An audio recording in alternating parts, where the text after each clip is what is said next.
L'histoire racontée de Radio Andorre par Jean-Marc Prince. Bonjour, c'est Jean-Marc Prince au micro. Nous allons aborder aujourd'hui le dernier épisode de l'histoire de Radio Andorre qui concerne la période 1980-1981. Alors désolé de divulgacher la fin, mais vous savez tous que Radio Andorre ne survivra pas à l'année 1981, et donc il n'y aura aucun suspense à ce sujet. Mais ce que vous ne savez peut-être pas, c'est comment se sont passées ces 2 dernières années de sa vie, les combats héroïques qu'elle a menés contre toutes les coalitions qui se sont dressées sur son chemin. Contrairement aux 8 épisodes précédents que vous pouvez retrouver en podcast sur YouTube, sur Mixcloud et sur notre site acquiradioandorra.com, nous n'allons pas commencer ce dernier épisode par les événements, mais par les personnes en place à Radio Andorre. Comme cela, vous connaîtrez le profil des derniers acteurs de cette aventure qui avait commencé en 1939 et qui avait vu passer beaucoup de personnalités. Vous savez qu'en 50 ans de passion pour l'histoire de cette radio, j'ai eu l'occasion de rencontrer dès les années 70 ceux qui avaient animé la station dans les années 40, 50 et 60, qui hélas sont de moins en moins nombreux aujourd'hui, mais il en reste encore quelques-uns, à commencer par l'ancien directeur de la station, Jean-Louis Marquet, mais aussi mon ami Georges Malteau, qui, par ses archives, a largement contribué à alimenter les premières années de mon site acquiradioandorra.com, qui est en ligne depuis 2001, donc un site qui va fêter ses 25 ans en 2026. Alors aujourd'hui, sont toujours à mes côtés pour faire vivre la mémoire de cette station de nombreux anciens qui étaient à Radio Andorre dans les années 70 et 80. J'aurai l'occasion de les citer durant cette émission et dans le générique de fin. Alors parlons déjà de l'équipe de direction en place en 1980. Dans les épisodes précédents, je vous avais parlé du fondateur de la station, Jacques Trémoulet, cet aventurier de la radio privée en France, avant la Seconde Guerre mondiale. Alors il possédait à cette époque un réseau de radio à travers la France, dont la tête de réseau était Radio Toulouse. Mais à la Libération, comme tous les organes de presse qui avaient continué leur parution lors de la collaboration pétainiste, il avait été dépossédé de ses biens et s'était réfugié en Espagne pour échapper au procès expéditif de l'épuration. Il avait même été condamné à mort par contumace sur la base de témoignages douteux qui seront totalement désavoués par la justice et il sera acquitté par contumace également en 1949. Alors que la radio privée fut interdite en France après la Libération, il avait su préserver son fleuron, Radio Andorre, qui était protégé par l'indépendance de la principauté d'Andorre, et il avait développé de nouvelles radios privées en Espagne, au Portugal, au Maroc, aux Antilles. Jacques Trémoulet était décédé en 1971, donc il y a 10 ans par rapport à la période que nous évoquons aujourd'hui. Et son empire radiophonique revenait donc à sa fille et à son gendre, les époux Comminges. Hélas, comme il avait toujours dirigé ses affaires de manière autocratique, ses héritiers découvrirent à son décès un empire bien fragilisé avec des radios en grande difficulté financière, à commencer par Radio Andorre. Alors Monique Comminges, la fille de Jacques Trémoulet, n'a aucun goût pour les affaires et c'est donc son mari, Guy Comminges, qui se retrouve du jour au lendemain à la tête de cet empire radiophonique. Ils habitent tous les deux en Suisse. Et si pour certaines radios, comme Radio Antilles, Guy Comminges va s'impliquer directement dans leur direction, pour Radio Andorre, il va déléguer son pouvoir d'actionnaire principal à un comité de direction composé de 3 personnes. Il va nommer à la présidence de la station Jean Delvigne, qui était déjà dans le groupe depuis 1950, et en étant un des responsables de la régie publicitaire des stations du groupe. Et en 1980, donc, Jean Delvigne est secondé par 2 directeurs généraux qui sont Gilles et Jean-Louis Marquet. Les frères Marquet avaient rejoint le groupe au milieu des années 50, plus précisément à Radio Africa à Tanger. Lors de la fin de la concession, qui avait entraîné la fermeture de cette radio en 1959, ils avaient rejoint l'Andorre. Jean-Louis Marquet prit la direction technique de Radio Andorre et Gilles Marquet celle des programmes. Après le passage de plusieurs directeurs généraux, ils finirent par co-diriger la station à partir de 1975. Jean-Louis Marquet, tout en gardant la direction technique, s'occupait de la bonne marche de la station en Andorre. Quant à Gilles Marquet, lui était basé à Toulouse, où la station possédait un bureau, et c'est lui qui s'occupait du recrutement de tout le personnel artistique, c'est-à-dire principalement des animateurs et des animatrices, et des responsables des programmes ou des variétés. Gilles Marquet était donc axé sur le contenu des programmes et leur mise en place, et Jean-Louis Marquet sur la diffusion et l'organisation des services en Andorre. En raison de sa position géographique, c'est Jean-Louis Marquet qui va être en charge des relations directes avec les autorités andorranes. En effet, Guy Comminges était basé en Suisse, comme je vous l'ai dit. Jean Delving, lui, était à Paris, à la Régie, et Gilles Marquet, lui, était à Toulouse. Voilà pour ce qui est de l'organigramme de direction de Radio Andorre en 1980. Alors, le premier disque de cette émission sera un énorme succès, écrit et interprété en 1980 par le musicien britannique Chas Jankel, et repris en 1981 par l'orchestre de Quincy Jones, qui en fera un énorme succès international. Mais c'est la version initiale de Chas Jankel qui sera diffusée sur Radio Andorre et qui entrera d'ailleurs dans son hit parade. Aino Corrida.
niveau de l'organigramme de la station, les choses s'étaient structurées depuis 1975 avec une meilleure clarification des rôles et des compétences de chacun, même si en comparaison des autres radios périphériques, Radio Andorre ne possédait pas une équipe pléthorique. Mais quand même, un peu plus de 70 personnes étaient salariées de la station, sans compter les freelances et les contrats précaires. La direction technique, donc sous l'autorité de Jean-Louis Marquet, comprenait un certain nombre d'ingénieurs et de techniciens basés dans le bâtiment de l'émetteur à Encamp, en Andorre. Ils s'occupaient du fonctionnement de l'émetteur onde moyenne, relié à l'antenne qui se trouvait, elle, en contre-haut, au bord du lac d'Angolasters. Mais aussi de l'émetteur onde courte, qui permettait encore à la station d'être audible dans une bonne partie du monde pour des programmes qu'elle louait à des sociétés de production extérieures.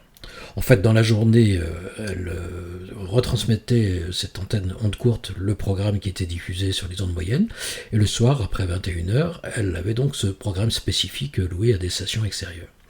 Alors si cette équipe avait été étoffée à l'époque où d'importants travaux de rénovation des installations avaient été menés, aujourd'hui elle ne comprenait plus que 7 ou 8 personnes, dont le vétéran, en place depuis les années 40, c'était Paul Cousse, chargé 24 heures sur 24, 7 jours sur 7 et 365 jours par an de la bonne marche de l'émetteur. Il vivait évidemment avec sa femme et ses enfants à l'émetteur.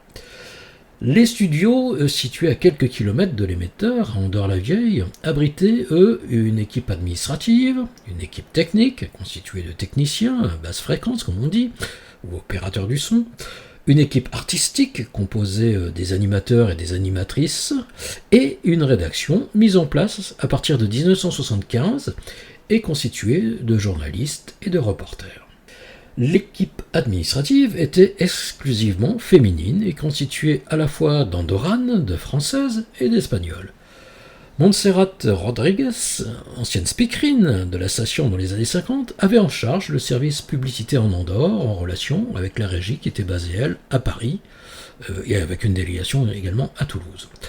L'équipe technique des opérateurs du son, donc exclusivement masculine, elle, était dirigée par Edouard Monzo, secondé par André Coyle et Ramon Sanchez, les deux plus anciens encore en place en 1980, mais aussi 7 ou 8 opérateurs qui se partageaient entre les studios d'Andorre, mais aussi le studio de Cannes-et-Plage en été, et voire aussi également le studio de Paris de manière plus permanente.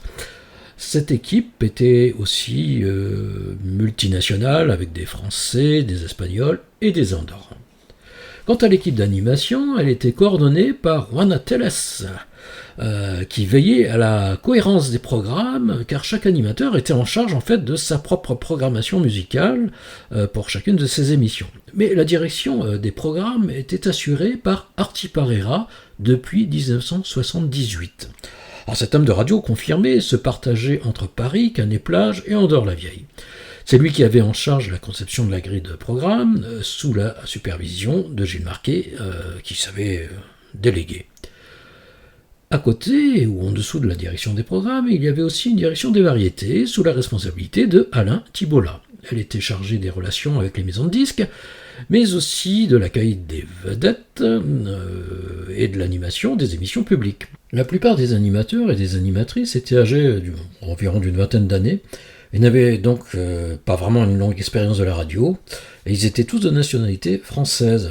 Par contre, il y avait aussi une petite équipe d'animateurs espagnols, chargés des émissions en castillan et en catalan, qui étaient diffusées seulement les soirs après 21h. Alors, cette petite équipe était constituée de Gualberto Osorio et d'Angelines Guiteres pour les émissions en castillan, et pour les émissions en catalan, c'était au micro Joseph Casemayor. Enfin, une rédaction sous la direction de Christian Guillard, depuis décembre 1977, était composée de quelques journalistes en Andorre, comme Marie-France Mani ou Anne-Marie Vincent, mais aussi à Toulouse, comme Catherine Laurence ou Philippe Reltien. Il y avait aussi des reporters répartis sur la zone d'écoute de la station. C'était à Toulouse Jean-Jacques de Bézy et Robert Marcet. À Biarritz, on retrouvait René Hervé, et à Albi, Claude Ferrand.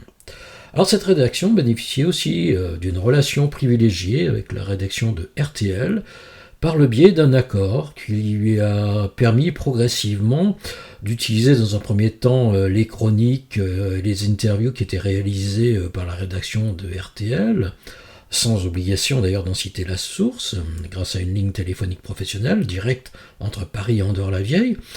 Et dans un deuxième temps, Radio Andorre avait même le droit de piocher à sa guise dans le journal d'information diffusé par RTL, encore une fois sans en citer la source et en incluant ses interventions dans son propre journal.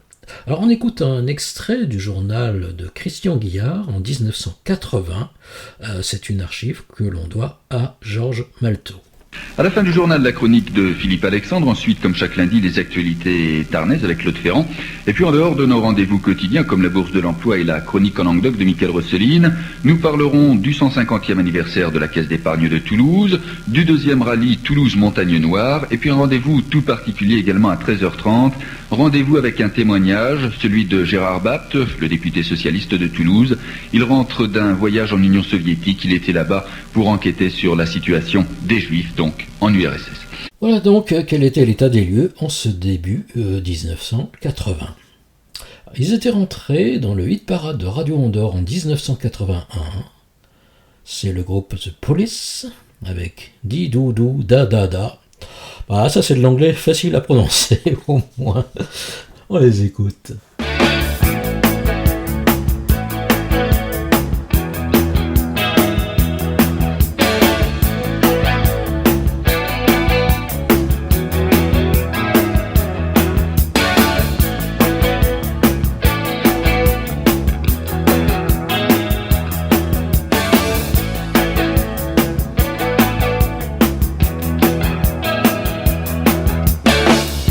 Don't think me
Entre 1980 et 81, la station va encore être obligée d'embaucher quelques animateurs, journalistes et opérateurs du son pour assurer le bon fonctionnement des émissions. En raison de la proximité de la fin de la concession en avril 81, leur avenir professionnel était néanmoins lié à l'avenir de la station, encore incertain en ce début d'année 1980. Mais voici les derniers embauchés à Radio Andorre. Alors du côté des animateurs français, une certaine Corinne, dont on ne connaît que le prénom, va remplacer Nadine aux émissions féminines du matin de 9h à 12h. Elle assurera la dernière saison de la station, c'est-à-dire 1980-1981, et la quittera juste avant sa fermeture pour rejoindre les nouvelles stations FM de RMC lancées sur la Côte d'Azur. Pierre Alexis, de son vrai nom Denis Thuillier, sera embauché en 1980 pour présenter les émissions du matin. Mais on va très vite le retrouver dans toutes les sessions de la journée. Alors, sous son vrai nom, Denis Thuillier, il aura une longue carrière radiophonique puisqu'on le retrouvera lui aussi sur RMC, puis sur RFI et sur Nostalgie. Il fera aussi un passage à la télé sur TF1 et sur TV5, une chaîne disparue aujourd'hui. En 2004, il rentrera à France Bleu Touraine, la radio du service public à Tours. Et on l'écoute à l'ouverture des programmes dès 6h du matin. C'est une archive que l'on doit à Thierry Hamon.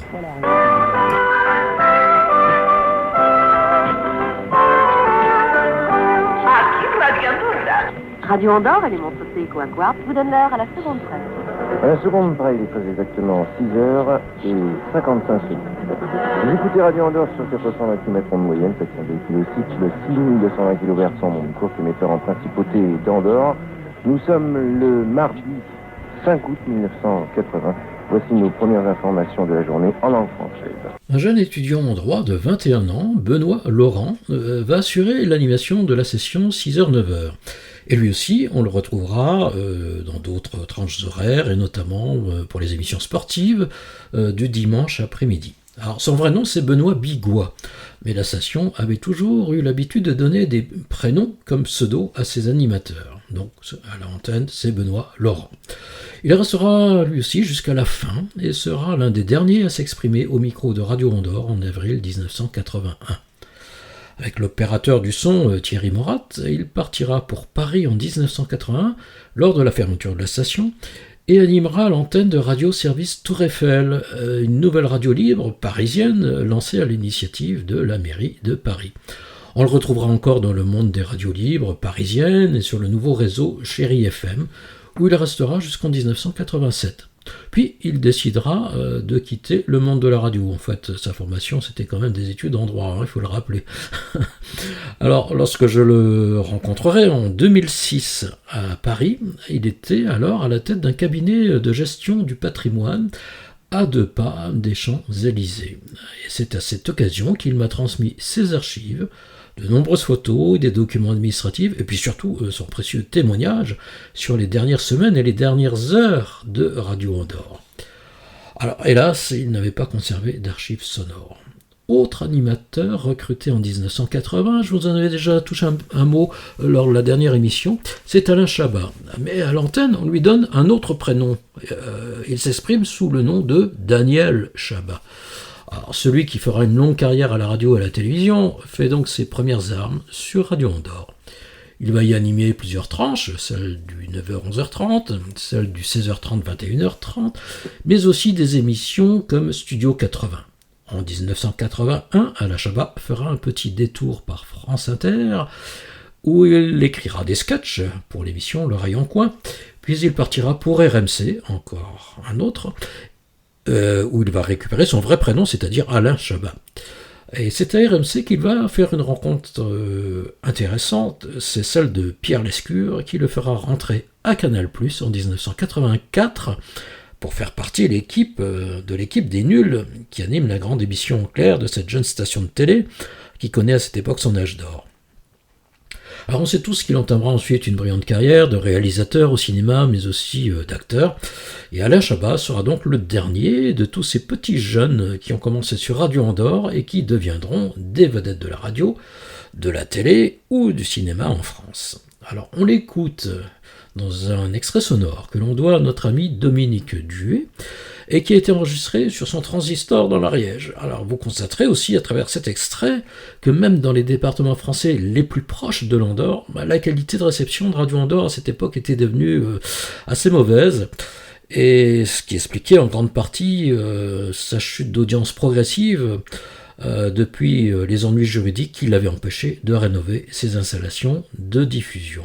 On écoute Daniel Chabat, enfin Alain Chabat, en 1980. Dès le vendredi soir à 18h30, vous retrouvez le feuilleton de Daniel Chabat et Marc Pariente. Il n'y avait pas un pet devant et la galère avançait à la force des bras des pauvres galériens. Marcus Juvinus cognait comme une bête sur son tambour pour marquer le rythme. De temps en temps, il faisait un petit solo pour garder la forme, car il était batteur dans un orchestre de rock, les Romains électriques.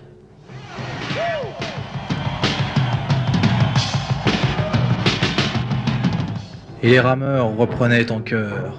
Oh, Daniel Chabat, Daniel Chabat, Daniel Chabat. Oh, Daniel Chabat.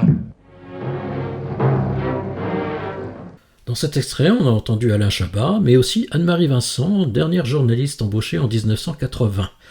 C'est l'occasion aussi d'avoir un aperçu d'un journal de Radio Andorre. Alors Anne-Marie Vincent assurera avec Christian Guillard et Marie-France Mani les journaux de la station depuis le studio d'Andorre-la-Vieille. À la fermeture de Radio Andorre, elle rejoindra la télévision régionale du service public à Limoges, FR3 Limoges, où elle présentera les journaux télévisés. Elle fera toute sa carrière dans cette station régionale, à différents postes d'ailleurs, à différentes responsabilités. Le dernier poste fut celui de participer au lancement du site web de France 3 Limousin, dont elle sera la rédactrice.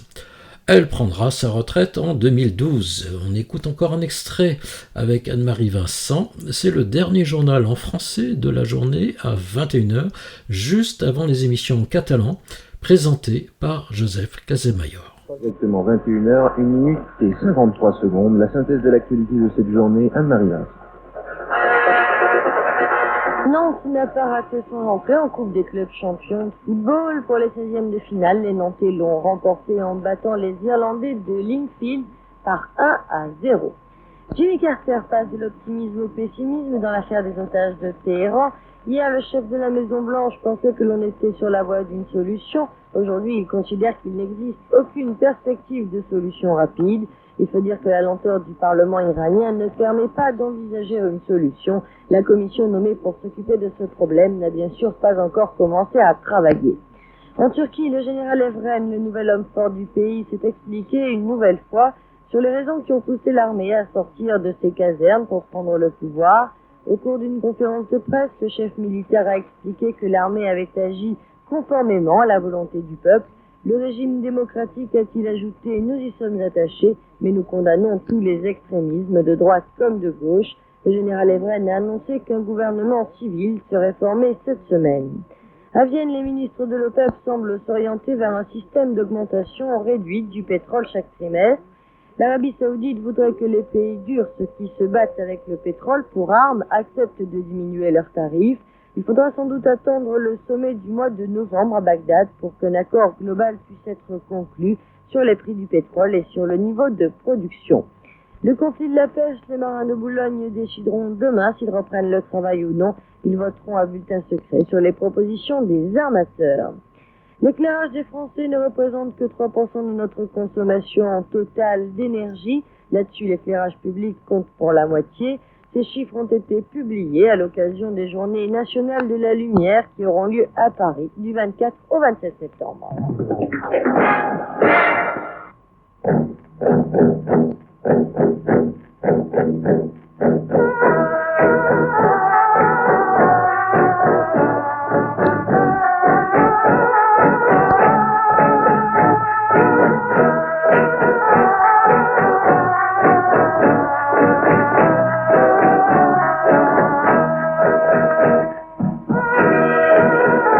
Andorra, bona nit. Un nou programa de la revista de les Valls, hora i mitja de música i informacions en llengua catalana. Saludem en Ramon, que encara està amb nosaltres, esperant el Thierry, que tot de seguit segur que arribarà. I obrim amb temes que parlen del mar nostre, de la Mediterrània. Per exemple, una habanera coneguda, un tema popular, del mestre Cirés, per la Marina Rossell, la Gavi. Il y aura encore un dernier animateur embauché en 1981, donc juste quelques semaines avant la fermeture de la station, c'est Jean-Paul Merlin. Alors j'ai peu de choses sur lui, sauf qu'on le retrouvera dans les années 80 à la direction d'une grande radio libre de Provence, qui s'appelait Radio Méditerranée Provence, et qui était située à Aix-en-Provence. Voilà. On l'écoute dans cet extrait sonore que l'on doit à Thierry Hamon. Là aussi, vous constaterez que la qualité de réception était assez précaire. Alors cet extrait a aussi une particularité, c'est qu'il a été enregistré le 9 avril 1981 au matin. Le soir de cette même journée, les forces de l'ordre faisaient fermer la station. Il s'agit donc du dernier extrait que je possède de Radio Andorre. Vous pourrez l'entendre en intégralité sur mon site akiradioandorra.com.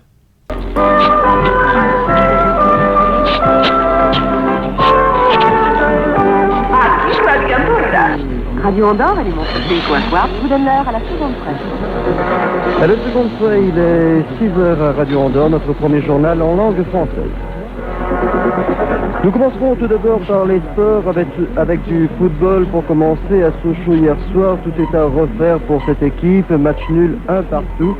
C'est un match qui opposait, je vous le rappelle, au cas où vous ne le sauriez pas, l'équipe de Sochaux à celle d'AZ de 67. Ce match aller des demi-finales de l'UEFA n'a pas été celui de la chance pour les Sochaliens.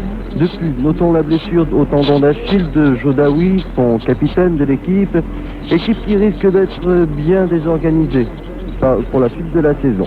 Autre demi-finale, les Anglais d'Ipswich ont battu les Allemands de Cologne 1-0. Les matchs retour auront lieu dans 15 jours. En sport toujours, mais en tennis cette fois.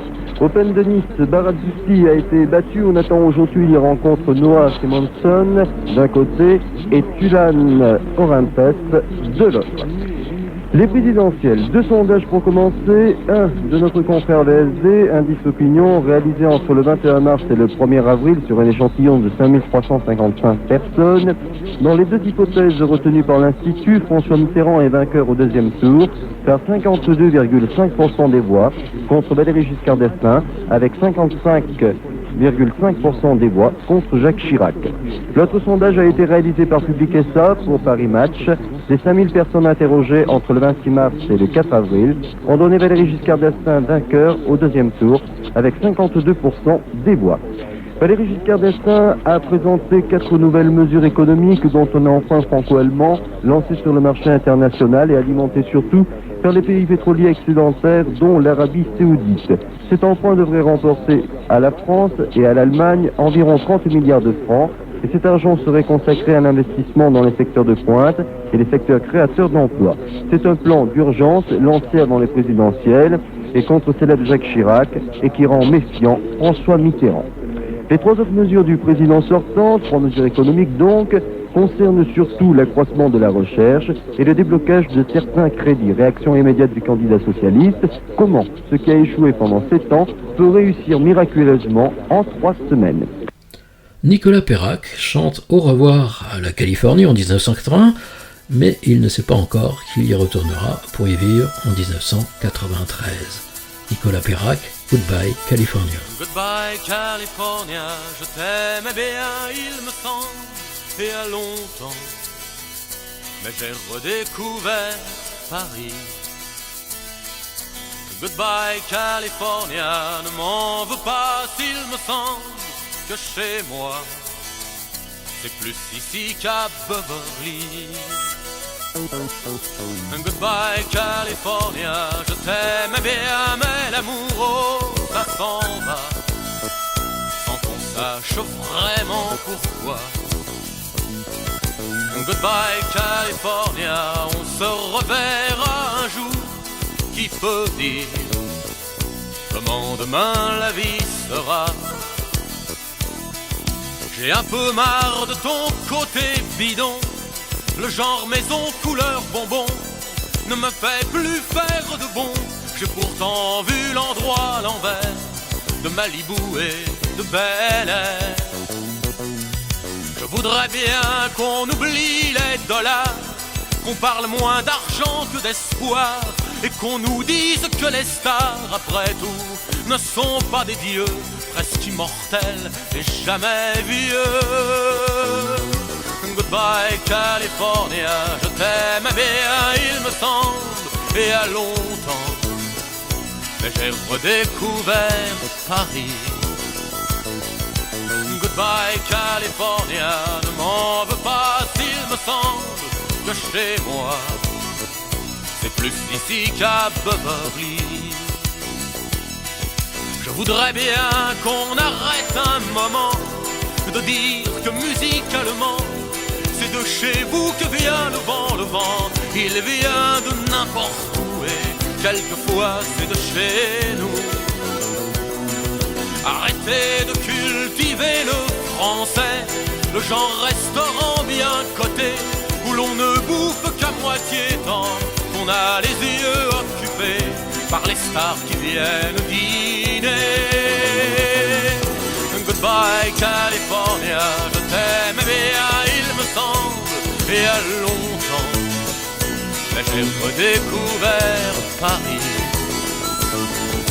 Goodbye California, ne m'en veux pas s'il me semble que chez moi c'est plus ici qu'à Beverly. Et si j'étais un enfant de chez vous, j'aurais du mal à être fou.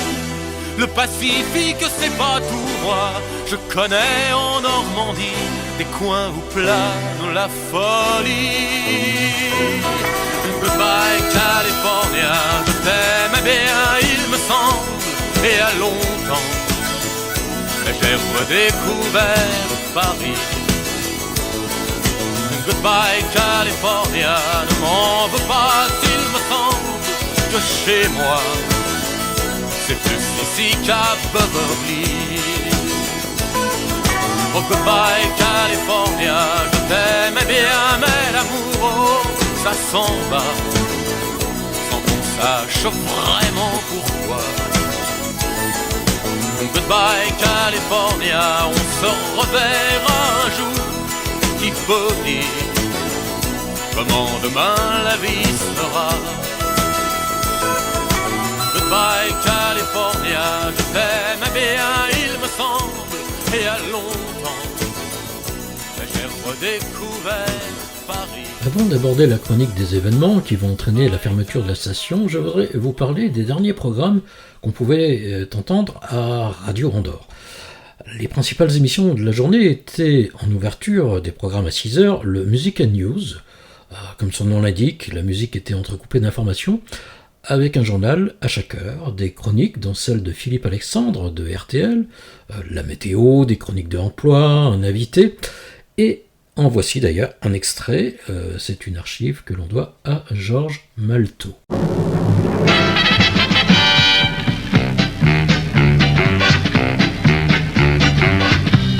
Bonjour madame, bonjour mademoiselle, bonjour monsieur, vous écoutez Radio Andorre sur 428 mètres en moyenne et 48 mètres en onde courte. En ce lundi 3 novembre, l'équipe de Petit Matin de Music and News vous souhaite une agréable journée. Invité de notre émission, eh bien nous le retrouverons tout à l'heure, mais pour l'instant, eh bien nous commençons par Philippe Châtel, Maman Papa. Puis c'était l'actualité au féminin de Anne-Marie Vincent de 9h30 à 10h, archive Georges Maltaux.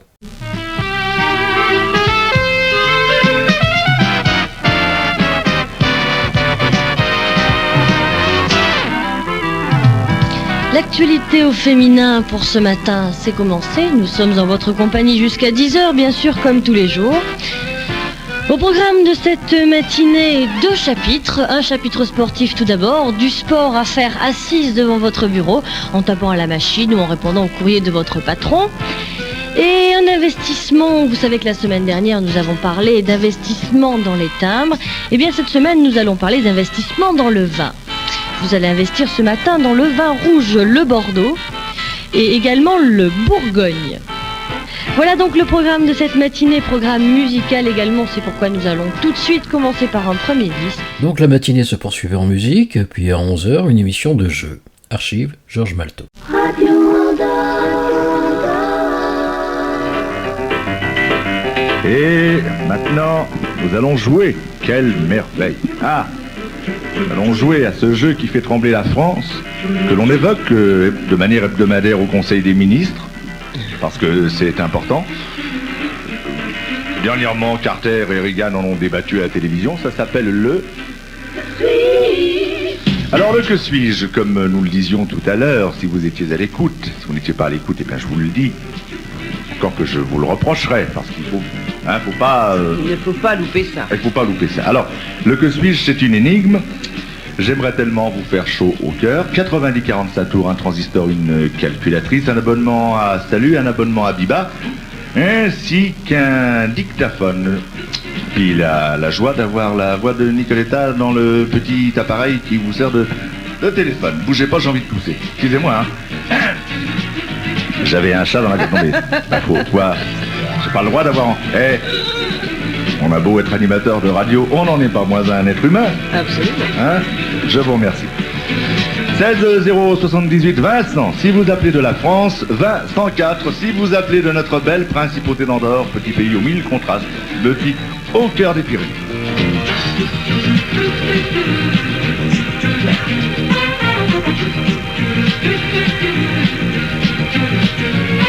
De midi à 14h, c'était l'émission phare de la station, le magazine des Pays d'Oc. Alors généralement, il était présenté par Christian Guillard pour la partie info et Alain Thibola pour la partie animation. Alors, c'est dans cette émission que s'inséraient les reportages régionaux qui provenaient de Toulouse avec Catherine Laurence, Jean-Jacques de Bézy, Robert Marcet, ou d'Albi avec Claude Ferrand et de Biarritz aussi avec René Hervé. L'émission de l'après-midi était essentiellement musicale et se terminait généralement par le hit parade de Radio Andorre aux alentours de 18h. Archive Jacques Charrère.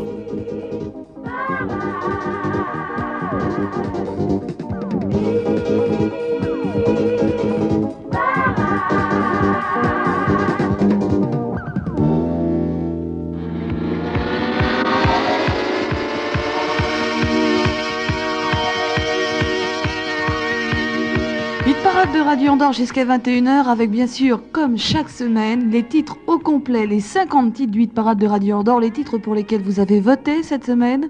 Pas mal de changements dans ce hit parade puisqu'il y a eu des entrées toutes nouvelles bien sûr.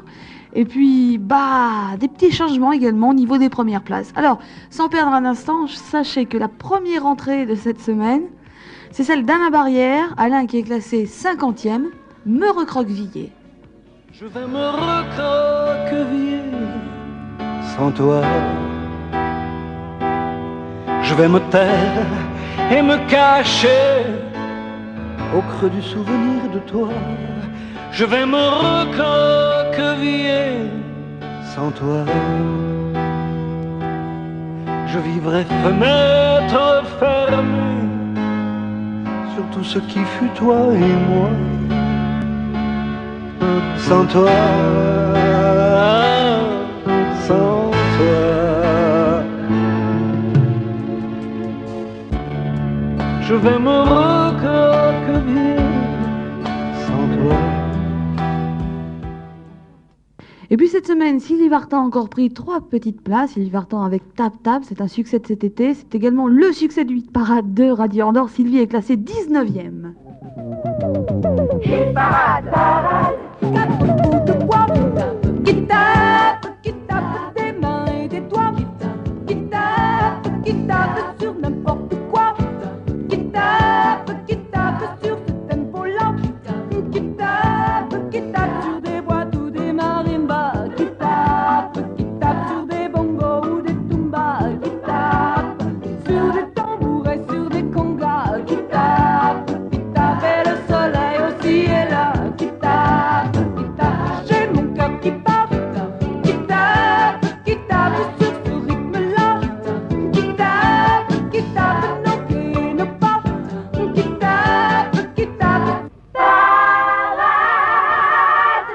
Et cette semaine, au hit parade de Radio Andorre, pour la 3e fois consécutive, France Gall est toujours première, avec un extrait de son dernier 30, Paris-France, il jouait du piano debout.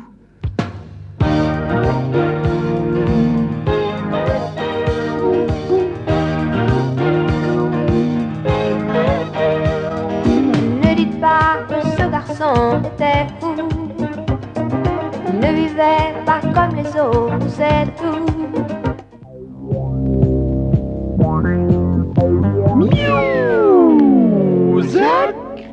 pour quelle raison étrange, les gens qui ne sont pas comme nous, ça nous dérange. Ne dites pas que ce garçon valait rien, il avait choisi un autre chemin. Et pour quelle raison étrange, les gens qui pensent autrement, ça nous dérange, ça nous dérange. Jouer du piano debout.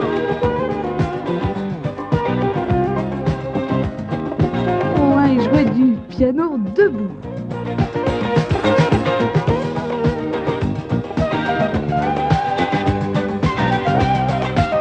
La musique ici, elle est super. C'est vrai qu'ici, dans le hit parade de Radio Andorre, tous les dimanches entre 18h30 et 21h, la musique est super. Et malheureusement, c'est fini. Notez bien, pour le hit parade, on se retrouve la semaine prochaine, 18h30, 21h. Toujours la même équipe et bien sûr, on attend votre courrier durant toute la semaine pour faire monter ou descendre les titres que vous aimez. Bonne soirée, au revoir, à dimanche prochain.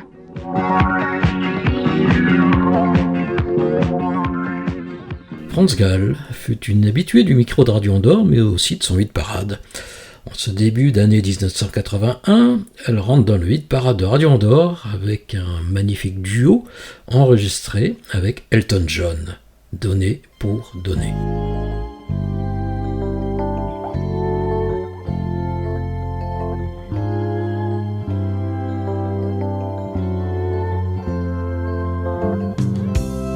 We're no handy silver lining. We're no crime to make the headline news. If it's a matter for decision, you and I can be the ones to choose.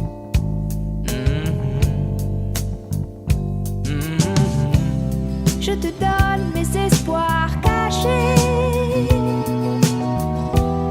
Je te donne mes incertitudes. Je te donne mes plus grands secrets. La vie c'est déjà si compliqué.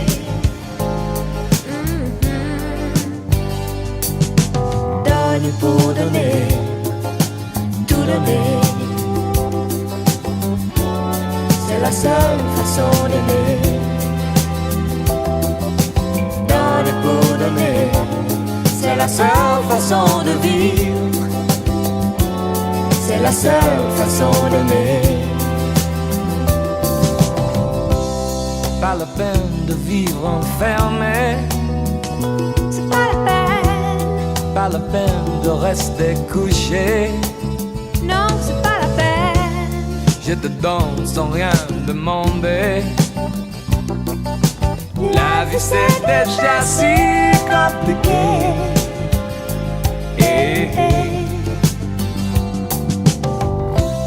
Je te donne mes sourires moqueurs. Je te donne ma force, ma douceur.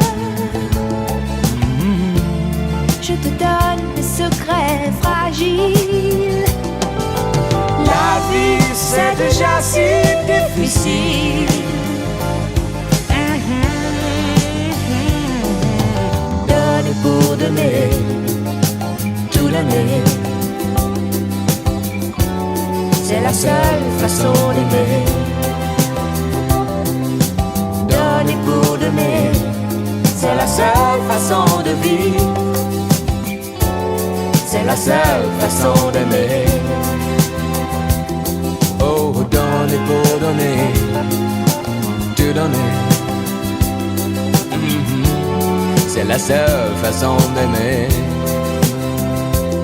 Donner pour donner, c'est la seule façon de vivre. C'est la seule façon d'aimer.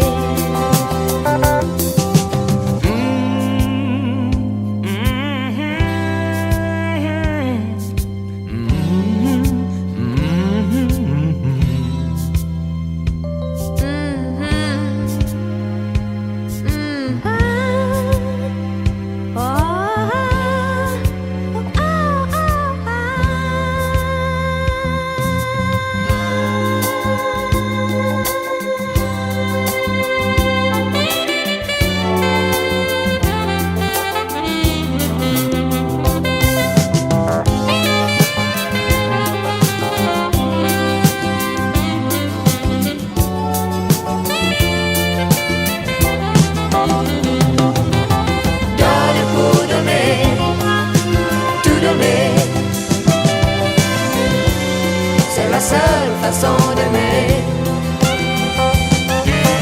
Donner pour donner, c'est la seule façon de vivre. C'est la seule façon d'aimer. La soirée commençait avec les émissions catalans de Josep Casemayor, donc à 21h. Et de 22h30 à 24h, l'animation était confiée à Gualbert Osorio et Angel Lines pour les émissions en castillan. Il est à noter qu'il existait aussi une émission en langue occitane présentée par Miquel Rosselin. Il est probable que l'association voulut ainsi contrer les radios pirates qui commençaient à naître dans la région, et notamment un certain nombre de radios en occitan. Parmi les grandes émissions de la station, il faut noter l'émission Mer et Montagne, qui était généralement diffusée en été. Il s'agissait d'une émission de jeu qui posait deux équipes, une située à Canet-Plage et l'autre dans le studio d'Andorre-la-Vieille. Les émissions hebdomadaires d'Arti Parera étaient Contact. Cette émission était généralement enregistrée dans un studio parisien prêté par RTL. Arti Parera y accueillait une vedette de la chanson, du cinéma ou des médias. Une autre émission très populaire d'Arti Parera était Carte Blanche A. Là, c'est la vedette qui animait elle-même son émission et qui en assurait la programmation musicale. Alors comme ces émissions étaient enregistrées à Paris, et les cassettes envoyées en Andorre, elles ont miraculeusement été conservées et préservées donc, dans le bâtiment d'Ancan. Et puis elles ont été ensuite restaurées et numérisées par Christian Milling. Et vous trouverez de nombreuses émissions intégrales donc, de Contact et de Carte Blanche A sur la chaîne YouTube de Aki Radio Andorra.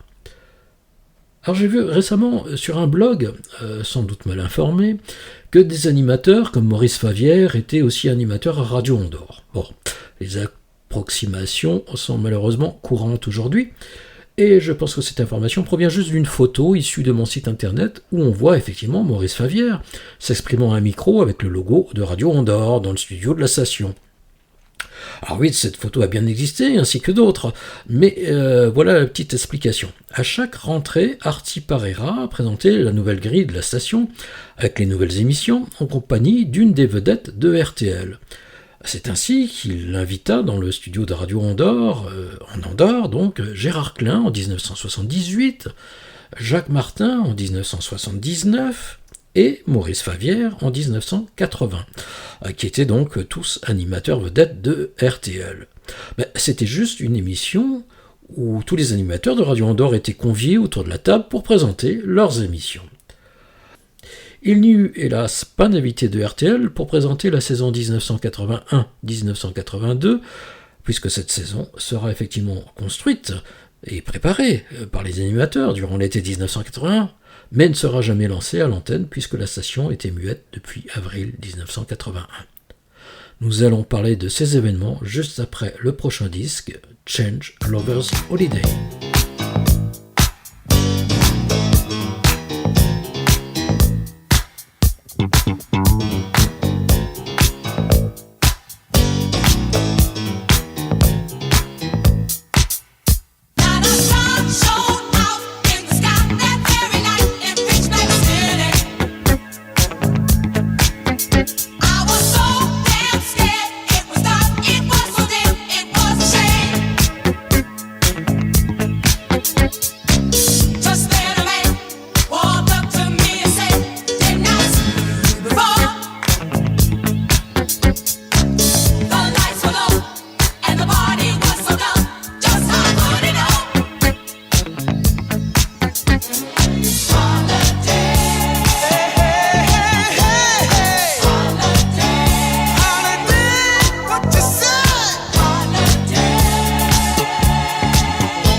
L'histoire racontée de Radio Andorre par Jean-Marc Prince. Nous sommes donc en 1980, donc à un an de l'échéance officielle de la concession de Radio Andorre, qui est censée se terminer en avril 1981.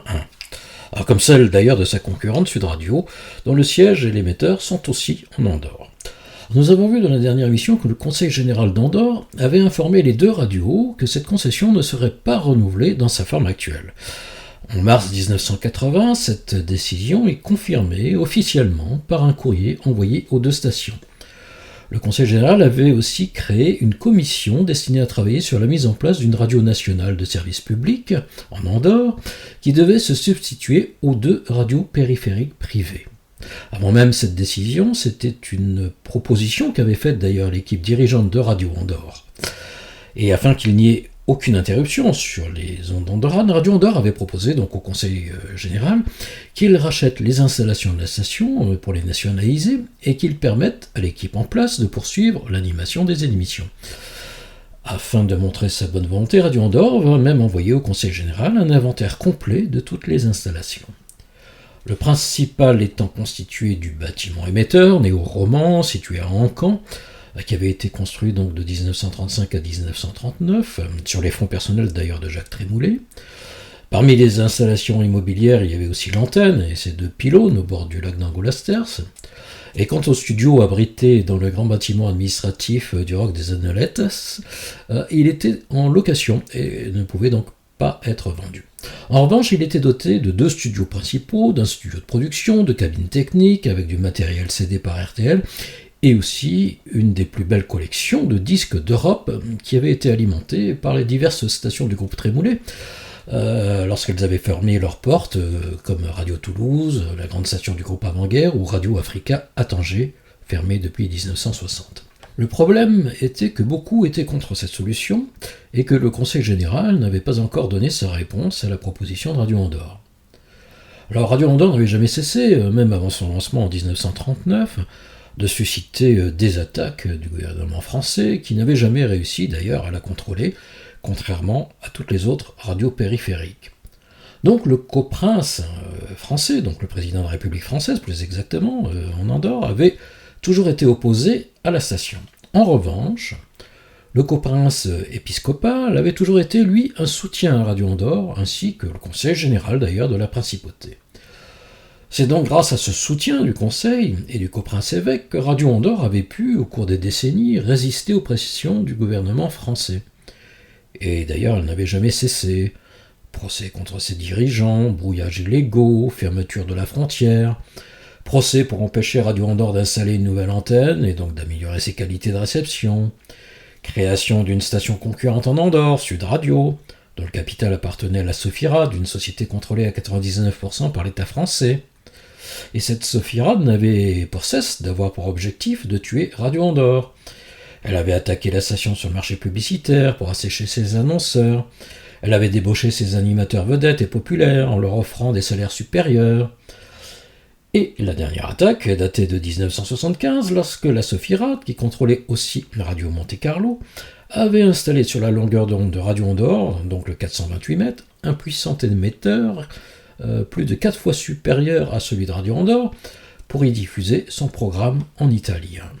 Et en plus, elle avait réussi à faire valider ce choix de fréquence par l'IUT, où les intérêts de la principauté d'Andorre n'étaient pas représentés, et où l'Espagne, censée défendre ceux de Radio Andorre, n'avait émis aucune protestation.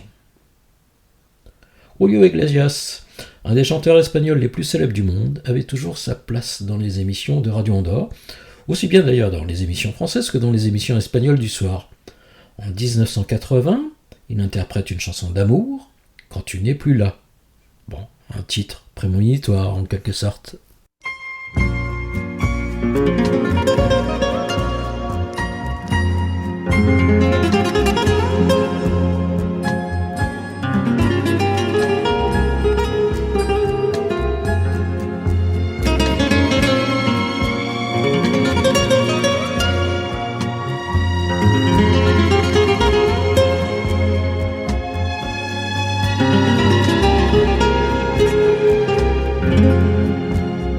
Je caresse du bout de mes rêves, du bout de mes doigts, je dessine un secret. ces trésors que tu m'as révélés, ces trésors que je vais retrouver. Je caresse les fruits de tes lèvres, les fruits de ta bouche, et je suis malheureux, malheureux d'être loin de tes yeux, malheureux d'être loin de nous deux. Quand tu n'es plus là, je te cherche encore, et mes doigts dessinent l'ombre de ton corps. Je te cherche encore, et tu sais pourquoi. J'ai le mal de vivre quand tu n'es plus là.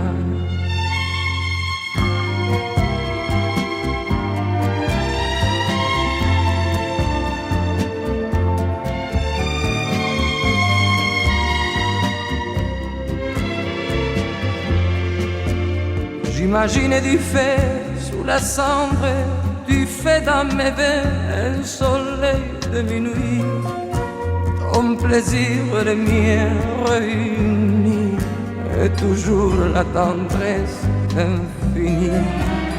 J'imagine ces gestes si tendres qui font de l'amour un peu plus que l'amour, et j'attends chaque nuit, chaque jour, et j'attends chaque instant ton retour. Quand tu n'es plus là, je te cherche encore, et mes doigts dessinent l'ombre de ton corps. Je te cherche encore, et tu sais pourquoi. J'ai le mal de vivre quand tu n'es plus là.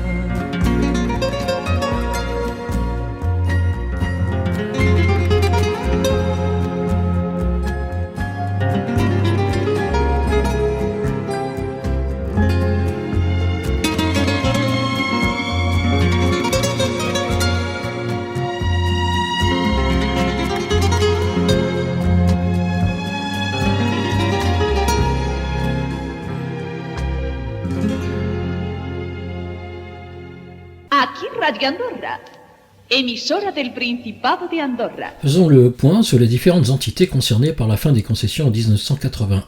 Alors d'abord, il y a les deux radios concernées par ces concessions, c'est-à-dire Radio Andorre et Sud Radio. Radio Andorre propose de faire racheter ces installations par le Conseil général et propose aussi que l'équipe en place poursuive donc l'exploitation des programmes. Alors, deux avantages pour les propriétaires de Radio Andorre. Ils sortent ainsi d'une situation financière qui n'a trouvé aucun accord de rachat sur le marché privé. Ils permettent aussi de préserver les emplois de l'équipe en place, même s'ils se doutent bien qu'à terme, le catalan, qui fut depuis toujours la langue maternelle des Andorrans, allait probablement devenir la seule langue officielle et qui permettrait à la principauté de s'éloigner de l'influence de ces deux coprinces, la France et l'Espagne. Alors cette proposition n'avait pour l'instant reçu aucune réponse du Conseil général. La deuxième radio, Sud Radio, contrôlée donc par la Sophirad, était-elle dans une position très différente. En effet, il n'était pas question pour elle d'être nationalisée, car elle avait été créée uniquement pour défendre les intérêts de l'État français. La Sophirad va donc refuser de transmettre un inventaire de ces installations au Conseil général qui en avait fait la demande. En revanche, évidemment, elle n'était pas opposée à ce que Radio Andorre puisse être contrôlée par l'Espagne, et donc parler castillan ou catalan, du moment qu'elle ne parle plus français. Elle jette ainsi un coup d'œil complice à la société d'État espagnole Erasa, signataire officiel, comme elle, d'un contrat de concession. Alors, les deux présidents de la Sophirad et de Erasa, messieurs Luis Escura pour Erasa, et Xavier Gouillou-Beauchamp pour la Sophirad, s'étaient d'ailleurs rencontrés en février 1981 à Paris. Donc, l'idée que l'Espagne, via Erasa, contrôle totalement Radio Andorre en abaissant l'équipe actuelle et que la Sophirad continue à contrôler Sud Radio, paraît être la meilleure solution pour ces deux sociétés d'État. Le seul problème, c'est que cette solution ne rentre pas dans le projet du Conseil général. Alors, Sud Radio commence discrètement à rapatrier à Toulouse son matériel d'exploitation et son personnel français. Alors, si l'émetteur reste en Andorre, la plupart des émissions se font progressivement depuis la France, à l'image des autres radios périphériques d'ailleurs, qui ont toutes leurs émetteurs à l'étranger, mais leurs studios en France. Venons-en donc à cette société Eraza, qui avait été créée en 1961, car à cette époque la principauté avait exigé que les nouveaux contrats de concession de ces deux radios soient signés par des sociétés d'État, une espagnole et l'autre française, comme ces deux coprinces. La Sofirad, qui avait signé le contrat de Sud Radio, était donc contrôlée à 99%, comme je vous l'avais dit, par l'État français, et Eraza était-elle une filiale de la RTVE, c'est-à-dire la Radio-Télévision Nationale d'Espagne, qui était contrôlée aussi à 100% par le gouvernement espagnol. Mais à cette époque, le propriétaire de Radio Andorre, Jacques Trémoulet, qui bénéficiait de protection de haut niveau au gouvernement espagnol, avait conclu un contrat avec Eraza qui lui permettait de continuer à exploiter la station dans sa totalité, mais à condition de céder les installations à l'Espagne, donc à Eraza, à la fin de la concession en 1981. Alors, dans notre dernière émission, j'étais revenu en détail sur ce contrat, qui était contesté par les dirigeants de Radio Andorre, qu'il estimait totalement caduque.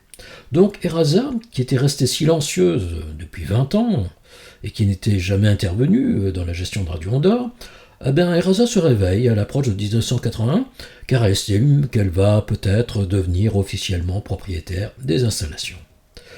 Et donc, dans le pire des cas, celui d'une nationalisation, c'est elle qui pourra vendre les équipements à la principauté d'Andorre.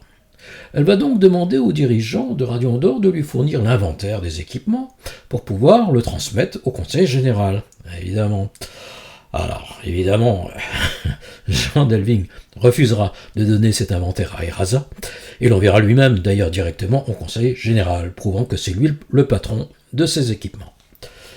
Si on résume à ce stade, Radio Andorre a un ennemi virulent de plus, qui veut maintenant s'emparer de sa dépouille, c'est Eraza. Alors qu'en est-il des soutiens historiques, qui étaient le Conseil général, le gouvernement espagnol et le coprince épiscopal? Il était dans le hit-parade de Radio Andorre au printemps 1981, Eddie Mitchell, couleur Mentalo. Elle était maquillée comme une star de ciné, accoudée au jukebox. Elle rêvait qu'elle posait juste pour un bout d'essai à la Century Fox. Elle semblait bien dans sa peau, ses yeux couleur Mentalo cherche du regard un spot, le dieu projecteur. Et moi je n'en pouvais plus, bien sûr elle ne m'a pas vu, perdu dans sa mégalo. Moi j'étais de trop, elle marchait comme un chat qui méprise sa proie en frôlant le flipper. La chanson qui couvrait tous les mots qu'elle mimait semblait briser son cœur. Elle en faisait un peu trop, la fille aux yeux Mentalo. Hollywood est dans sa tête, toute seule elle répète son entrée dans un studio, décor couleur Mentalo, perdue dans sa mégalo. Moi je suis de trop.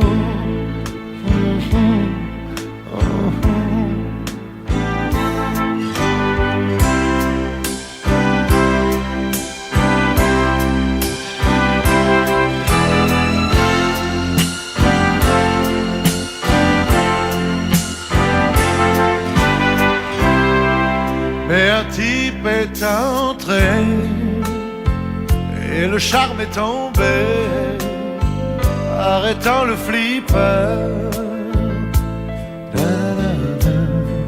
Ses yeux noirs ont lancé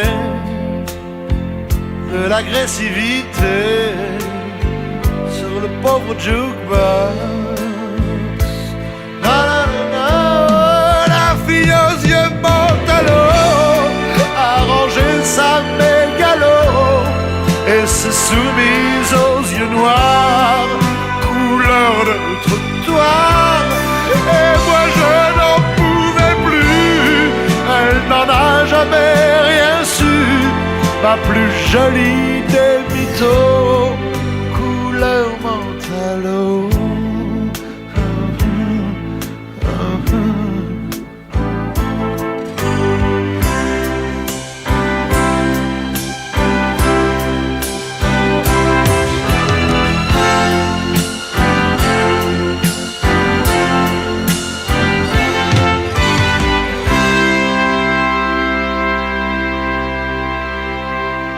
Pour le moment, le Conseil général n'a pas répondu à la proposition de Radio Andorre, et pour la première fois, ce Conseil a un président, le syndic général M. Sangrafont, qui est défavorable à Radio Andorre. Donc Jean-Louis Marquet et Jean Delving vont rencontrer individuellement tous les conseillers généraux à travers divers dîners d'affaires qu'ils vont organiser en Andorre. Il en ressort que si le syndic général est effectivement hostile à Radio Andorre et à sa proposition, une majorité de conseillers reste néanmoins favorable à Radio Andorre, soit 16 conseillers contre 12. Alors c'est plutôt encourageant pour Radio Andorre, mais ça reste quand même encore fragile, parce que les partisans de l'Espagne et de la France, au sein même du Conseil, restent encore très actifs. Autre soutien historique de Radio Andorre depuis sa création, le gouvernement espagnol. Alors en 1975, le général Franco est décédé, et après quelques soubresauts, une Espagne démocratique s'est instaurée. Il va de soi que tous les protégés du gouvernement franquiste sont désormais persona non grata en Espagne. Et si le président de Eyraza, Luis Escura, a réussi à passer à travers les gouttes, Radio Andorre n'a plus aucun soutien en Espagne. Au contraire, l'intérêt de l'Espagne est de récupérer les installations à son profit, au détriment des héritiers de Jacques Trémoulet. Eyraza est donc soutenu par le gouvernement espagnol contre Radio Andorre. Le 9 janvier 1981, le Conseil des ministres espagnol va demander officiellement à l'Andorre d'obtenir une nouvelle concession dans le cadre d'un régime de parité avec le gouvernement français, donc la Sophirade pour Sud Radio. Enfin, il reste encore un soutien. C'est le coprince évêque, avec qui les dirigeants de Radio Andorre avaient toujours entretenu d'excellentes relations, qu'on pouvait même qualifier de très proches. Si Radio Andorre n'avait jamais versé la moindre redevance au Conseil général, ni aux Espagnols, comme le prévoyait sa convention, elle avait toujours versé une redevance modique et symbolique au coprince épiscopal, en gage de leur bonne relation. Mais le coprince évêque se retrouve dans une situation délicate. D'une part, il se rend compte que le pouvoir exécutif en Andorre va lui échapper, au profit du Conseil général, et d'autre part, il ne peut pas désavouer le gouvernement espagnol, car s'il est évêque d'Urgell en Espagne, il est donc aussi espagnol. D'autre part, s'il considérait que Radio Andorre avait toujours été sous sa protection, le fait qu'elle demande désormais à dépendre du Conseil général est un geste, disons, assez peu apprécié. Alors la solution proposée par les Français et par les Espagnols lui paraît donc désormais plus conforme à ses intérêts. Désormais, il va donc refuser d'encaisser les redevances versées par Radio Andorre et va cesser son soutien.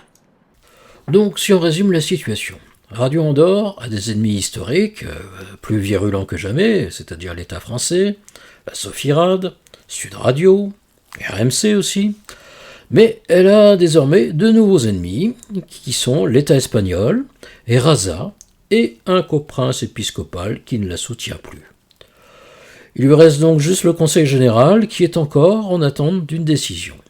Alors le 10 janvier 1981, le Conseil général se réunit, et contrairement aux prévisions de Radio Andorre, eh bien les votes en faveur de la proposition de Radio Andorre sont à égalité avec ceux qui lui sont défavorables, c'est-à-dire 14 voix contre 14. Deux conseillers ont donc changé d'avis, probablement sous des pressions, et ont donc voté contre la solution proposée par Radio Andorre. Dans ce cas, c'est la voix du syndic général qui compte double et qui permet donc de départager. Et comme nous l'avons vu, M. Sangra n'est pas favorable à la proposition de Radio Andorre, qui va donc être rejetée d'une voix, la voix double du syndic général. Le 26 janvier 1981, les délégués permanents des deux coprinces vont accepter d'entériner la fin des concessions actuelles, en espérant toujours que de nouvelles concessions soient signées en leur nom. Désormais, les dés sont jetés. Exploiter une radio dans un pays où toutes les institutions lui sont hostiles et engager une bataille juridique pour contester la valeur des concessions ou du contrat qui la lie à Eraza semble être voué à de longues batailles juridiques qui n'empêcheront pas d'ailleurs la fermeture de la station. Alors les réunions et les discussions vont néanmoins se poursuivre, mais n'y rien changer. Everybody got to learn sometime the corgis.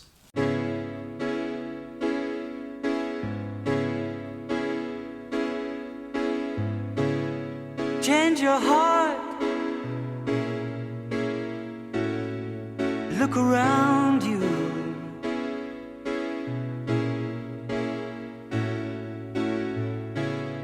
Change your heart. It will astound you.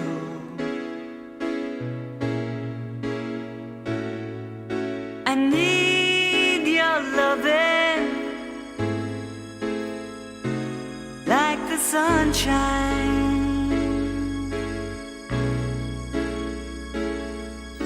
And everybody's gotta learn sometime.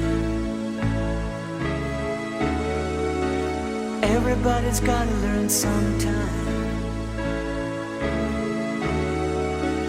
Everybody's gotta learn sometime.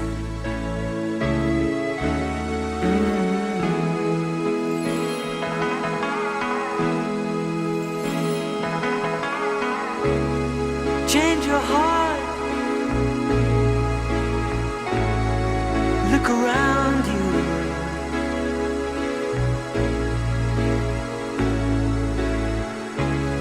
Change your heart. It will astound you. I need your loving like the sunshine.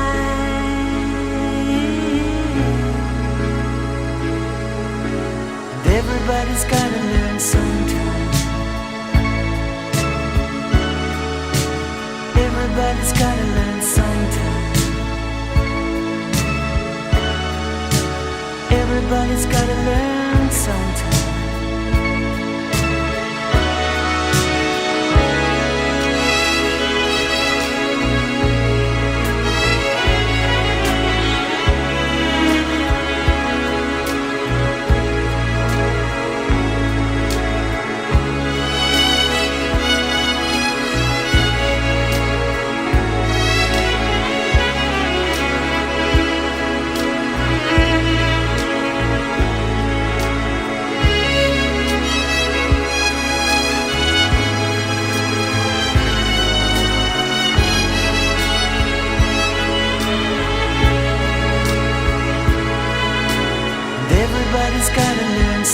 Everybody's gotta learn sometime.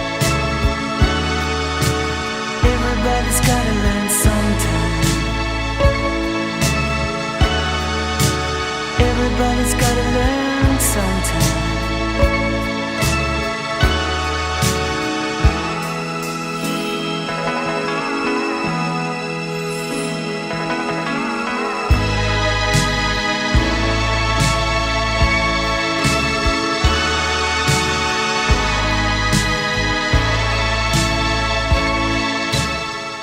Ce printemps 1981, les hostilités générales et concertées vont se jeter sur Radio Andorre, plus affaiblie que jamais. Le 26 mars, c'est Eraza qui ouvre le bal. Elle avait porté plainte auprès du battle épiscopal contre les héritiers de Jacques Trémoulet, dont elle conteste la propriété des installations. À 10h du matin, le battle épiscopal intervient lui-même dans les locaux de Radio Andorre, accompagné d'un huissier et d'un administrateur judiciaire, M. Mario Montserrat, avocat à Barcelone. Alors, cet administrateur fait bloquer les comptes de la société. Les dirigeants de Radio Andorre vont déposer un recours, mais ce recours va être rejeté. Et ce même 26 mars, cette fois-ci à 17h30, c'est le Conseil général qui attaque. Il envoie 2 représentants à la station avec un ordre de fermeture immédiate adressé à Erasa. Sauf qu'Erasa est à Madrid. La signataire, Erasa, je vous rappelle, c'est la signataire officielle du contrat. Elle est à Madrid, elle n'a jamais été d'ailleurs dans les locaux de Radio Andorre. Donc ce courrier sera refusé par Jean Delving. Le même jour, à 20h30, c'est le nouvel administrateur, Mario Montserrat, qui intervient, lui, du coup, dans les locaux, et tente de faire signer au personnel une lettre dans laquelle ils reconnaissent que c'est lui qui est désormais le seul responsable de la station. Alors, ce coup de force va déclencher un vif émoi auprès du personnel présent, et même provoquer un malaise cardiaque d'Arti Parera. Bon, heureusement, il s'en sortira, mais c'est pour vous dire un petit peu la situation compliquée et délicate qui se présente dans le bâtiment des studios. Alors, personne ne va signer ce courrier. Radio Andorre va continuer d'émettre, d'ailleurs, sans jamais faire aucune allusion à ces événements à l'antenne. Le 2 avril, un officier de justice est mandaté aussi bien à Radio Andorre qu'à Sud Radio pour faire fermer les 2 stations. À 21h10, Jean-Louis Marquet accepte de fermer l'antenne. En revanche, l'émetteur onde courte poursuit sa diffusion du programme enregistré d'Adventist World Radio. Alors Sud Radio interrompra, elle, ses émissions à 21h30, mais sans aucune explication. Elle attend le départ de l'officier de justice et reprend ses émissions 3/4 d'heure plus tard, mais cette fois-ci depuis son studio de Toulouse, en prétextant une petite panne. Voilà. Et dès le lendemain 3 avril à 7h, Sud Radio reprend ses programmes normalement, mais depuis son studio de Toulouse, toujours. Le Conseil général envoie cette fois l'officier de justice à l'émetteur de Sud Radio, c'est-à-dire au Pic Blanc, et fait cesser l'émission à 12h37.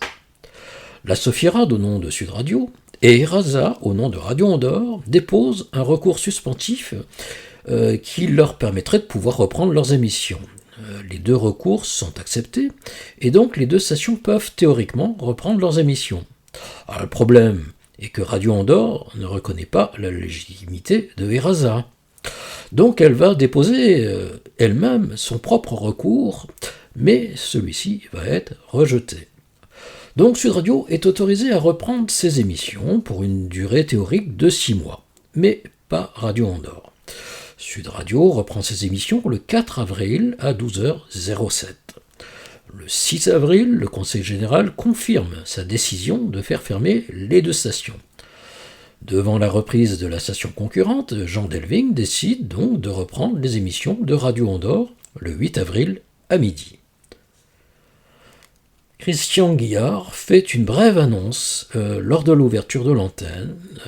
Voici donc un document sonore de Thierry Hamon. A repris ses émissions à midi, comme elle en a informé ce matin le très illustre syndic des Vallées. Alors bien sûr, dans le cas où la décision du Conseil général de fermer les radios serait de nouveau appliquée aux 2 stations andorranes, Radio Andorre se soumettra à cette décision, comme l'assurance en a été donnée ce matin au Conseil général.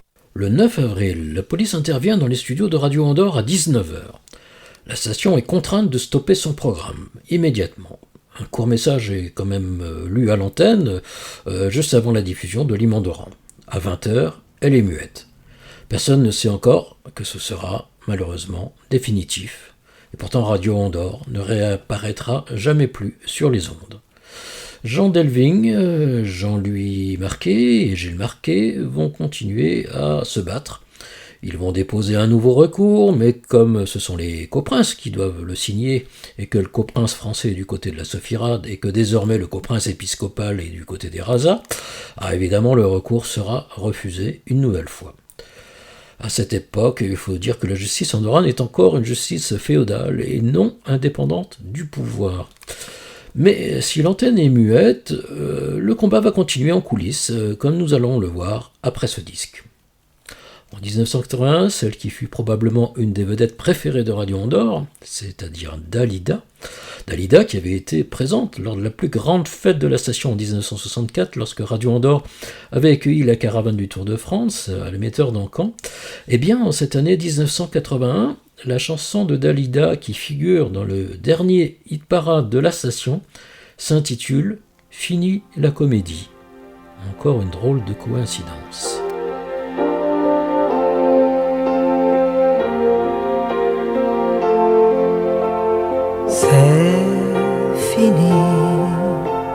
C'est fini la comédie, tout avait commencé comme une pièce à succès dans le décor tout bleu d'un théâtre de banlieue.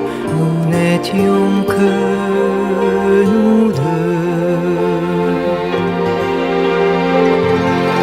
On s'est aimé longtemps au point d'oublier le temps qui tout au long des scènes transformait les joies en peine. Il a gagné le temps, il est content quand il nous voit chacun de son côté comme des étrangers.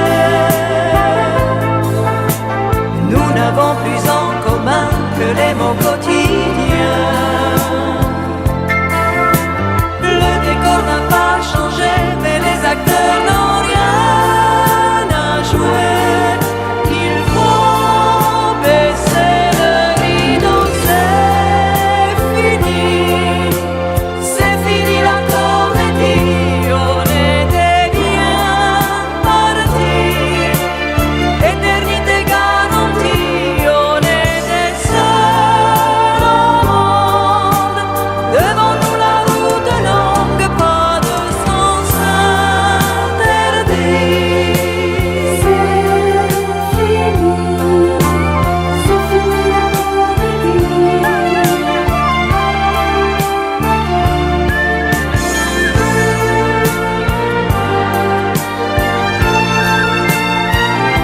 Il a gagné le temps, il est content quand il nous voit chacun de son côté comme des étrangers. Nous n'avons plus en commun que les mots quotidiens. Le décor n'a pas changé, mais les acteurs n'ont rien à jouer. Il faut baisser le rideau, c'est fini la comédie. Tout avait commencé comme une pièce à succès dans le décor tout bleu d'un théâtre de banlieue. Nous n'étions que nous deux.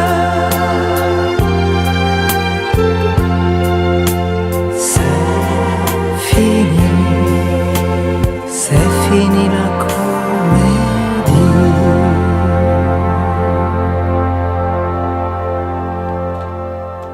L'arrêt de Radio Andorre a suscité une vague d'émotion chez les auditeurs qui étaient attachés à cette station depuis 42 ans.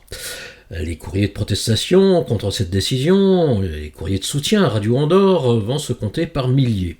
À cette époque, où l'internet n'existait pas, je vous le rappelle, les pétitions, elles, existaient quand même déjà. Et une pétition va être lancée en France à l'initiative de la Dépêche du Midi, qui, elle, n'avait jamais cessé de soutenir la station.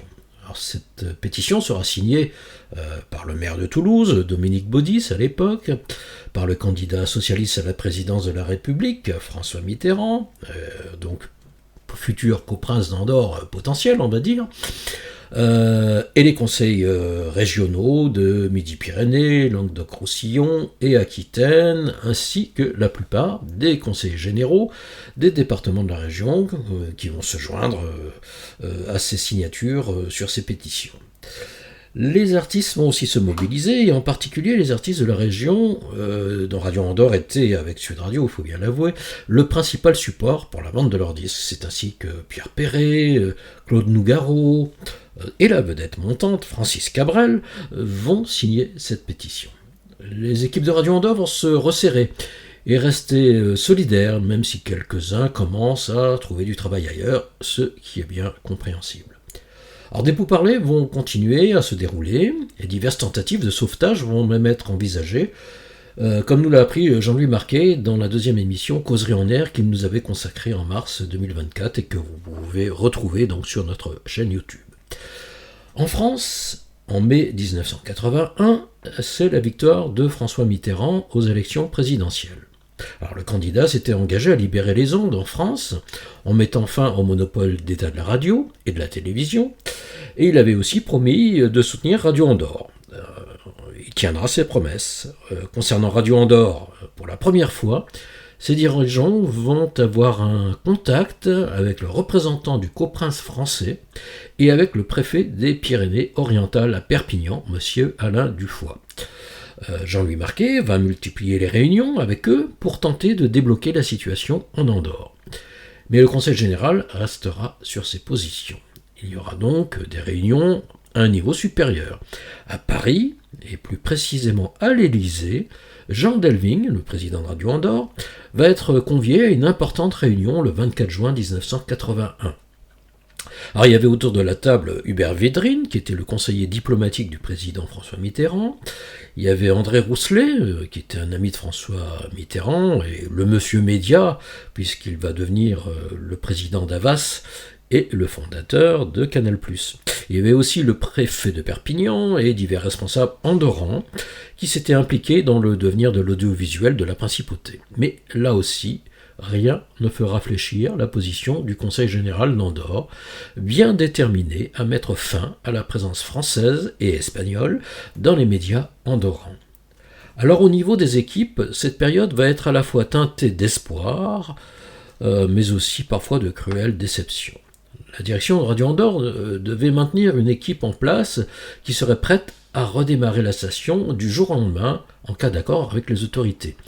Donc l'équipe technique continuait à s'occuper de la maintenance du matériel et l'équipe d'animation a préparé la rentrée 81-82 en travaillant sur la grille de programme et sur les émissions. Alors, durant cette période qui suit la fermeture de la station, sont encore présents en Andorre les animateurs, donc Arti Parera, directeur des programmes, Stéphane Lara, Benoît Bigois, Jean-Paul Merlin. Les journalistes aussi sont toujours présents, comme Christian Guillard et Anne-Marie Vincent. Et ce sera donc en fait l'ultime équipe de la station. Et l'urgence était aussi d'honorer le contrat qui avait été signé, comme chaque année en été, avec la municipalité de Canet-Plage pour animer le studio public et organiser les concerts et les animations de la station balnéaire durant tout l'été. Ah mais évidemment, l'émetteur de Radio Andorre avait l'obligation de rester muet.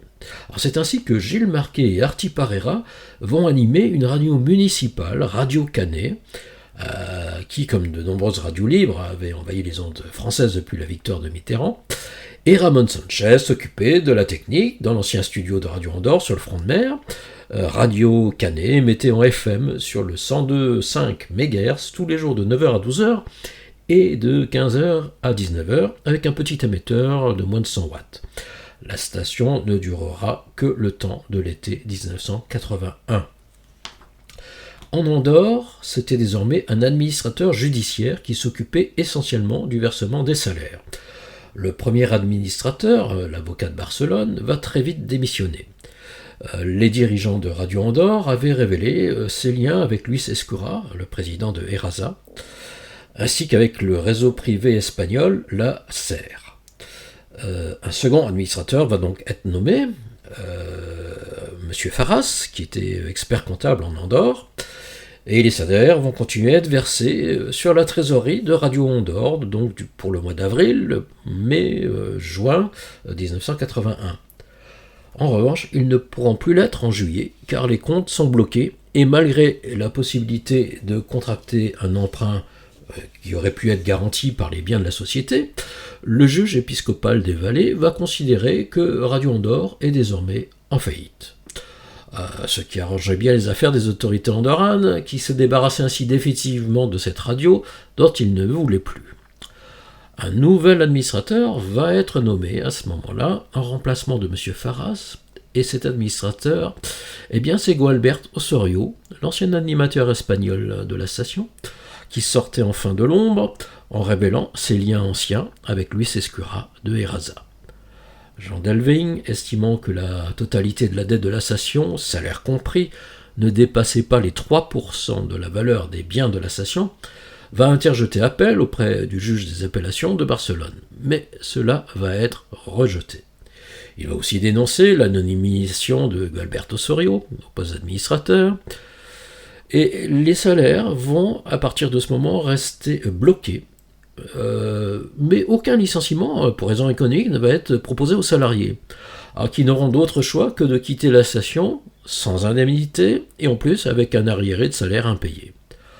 Alors beaucoup en garderont évidemment un peu d'amertume et le regret d'avoir fait confiance à l'équipe dirigeante, mais la plupart retrouveront très vite un emploi, car le boom des radios libres arrive au bon moment en France et sera pour eux une opportunité exceptionnelle.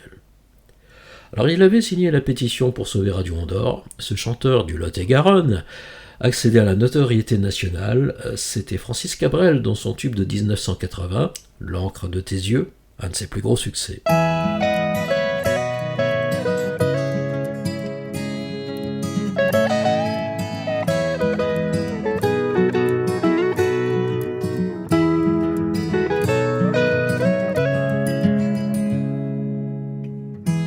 Puisqu'on ne vivra jamais tous les deux, puisqu'on est fou, puisqu'on est seul, puisqu'ils sont si nombreux, même la morale parle pour eux. J'aimerais quand même te dire tout ce que j'ai pu écrire, je l'ai puisé à l'encre de tes yeux.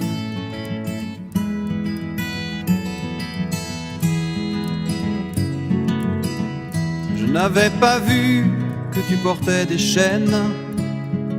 À trop vouloir te regarder, j'en oubliais les miennes. On rêvait de Venise et de liberté.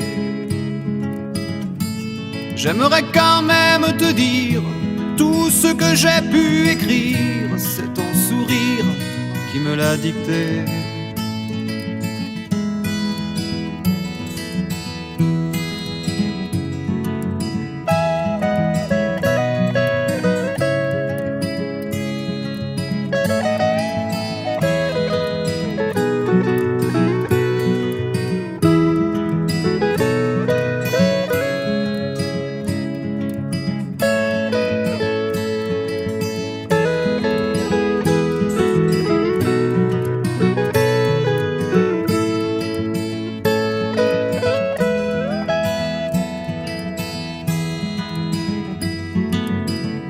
Tu viendras longtemps marcher dans mes rêves. Tu viendras toujours du côté où le soleil se lève. Et si malgré ça j'arrive à t'oublier, j'aimerais quand même te dire tout ce que j'ai pu écrire aura longtemps le parfum des regrets.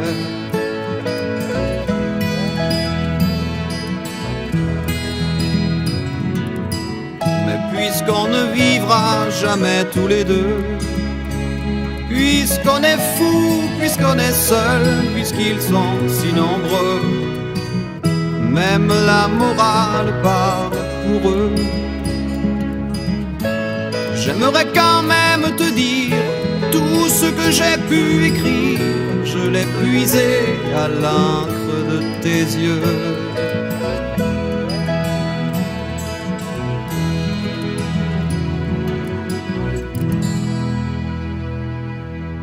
Après la liquidation de Radio Andorre, c'est à nouveau la société espagnole Eraza qui va tenter de reprendre la main sur la station.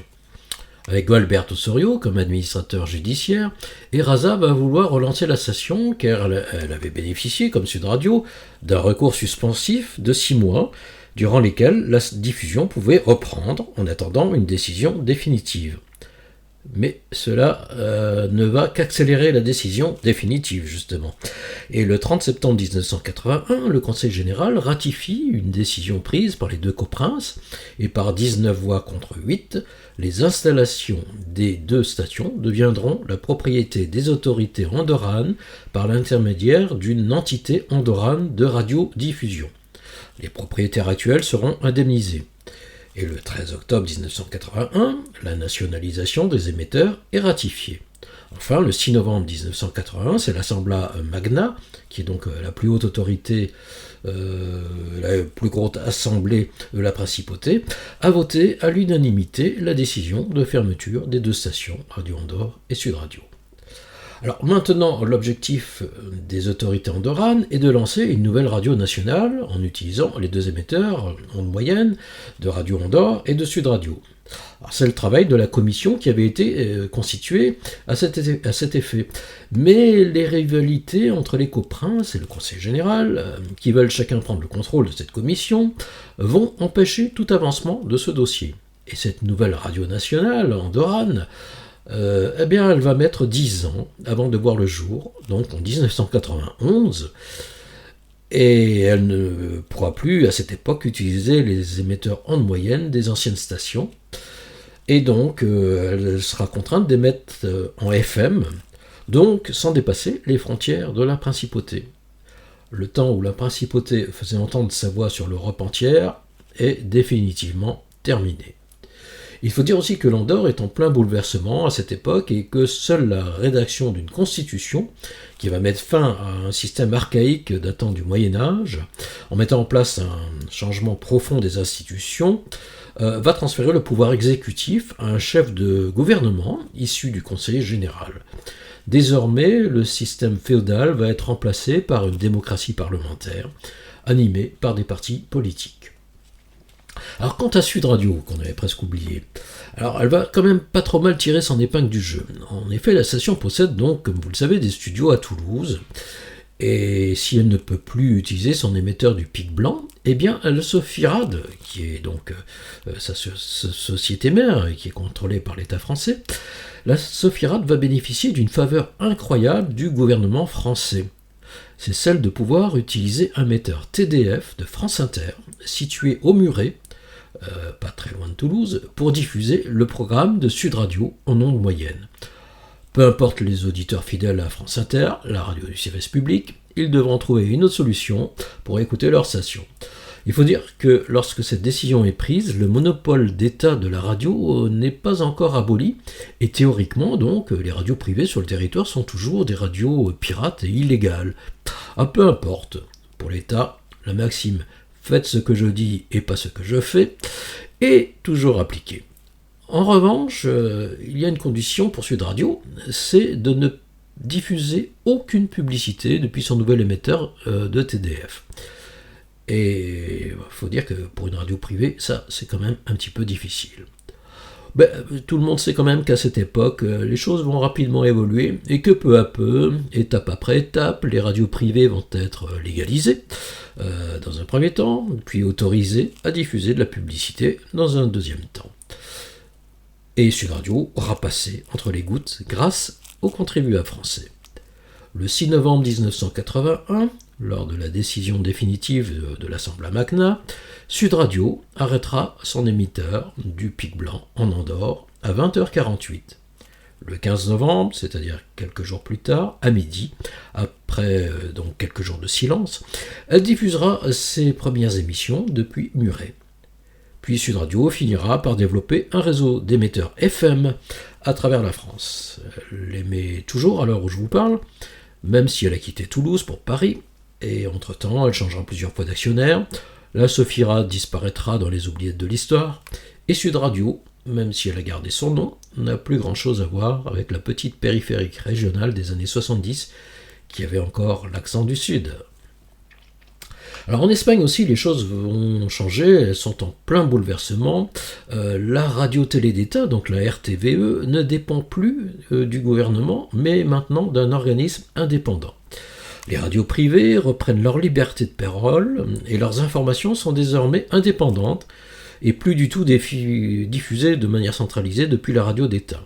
Et Eraza, qui après son interdiction de reprendre les émissions de Radio Andorre, va redevenir ce qu'elle a toujours été, c'est-à-dire une coquille vide, et va disparaître définitivement. Mais son président, Luis Escura, n'a pas encore dit son dernier mot, et il reviendra très vite en Andorre, comme on va le voir, après ce prochain disque de Michel Polnareff, Radio.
En 1983, les choses vont à nouveau évoluer en Andorre.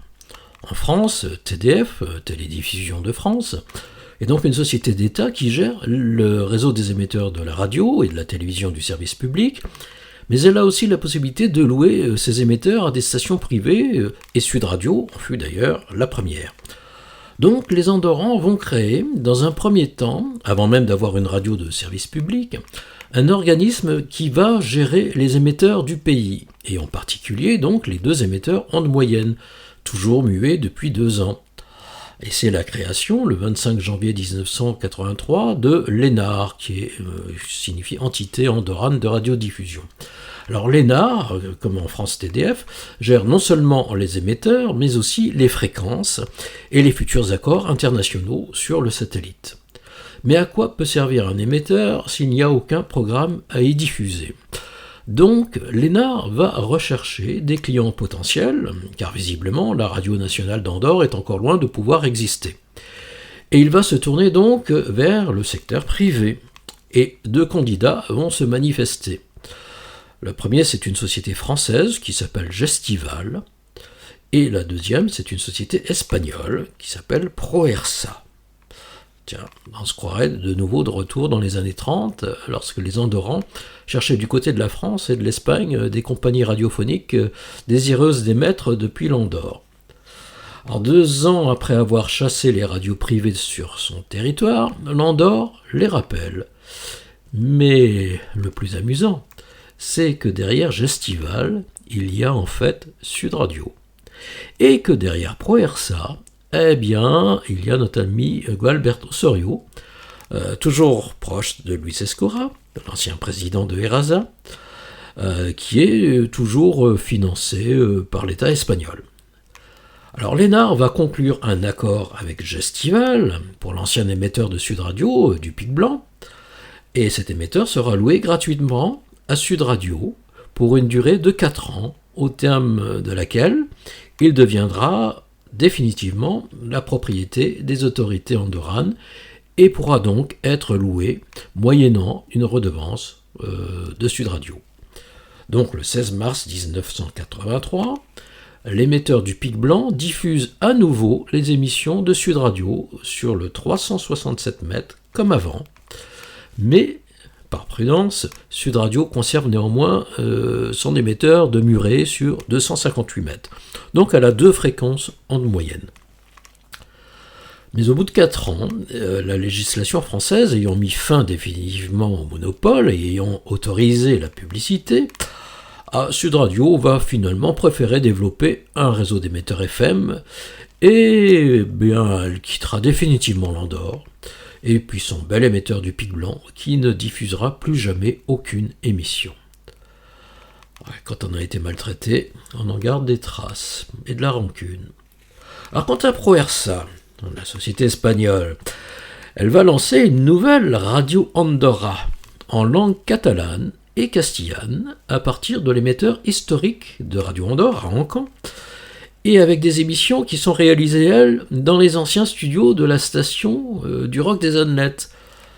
Alors, le deal proposé par l'Andorre, pour voir renaître cette Radio Andorra, nouvelle formule, est d'accorder à Proersa l'utilisation des installations, à condition de rembourser la dette de Radio Andorre, qui était évaluée à 60 millions de pesetas à cette époque, donc suite à la faillite de Radio Andorre. Ce contrat sera soumis au Conseil des ministres espagnols qui va différer ses réponses. Mais la nouvelle Radio Andorra va quand même être lancée le 4 janvier 1984.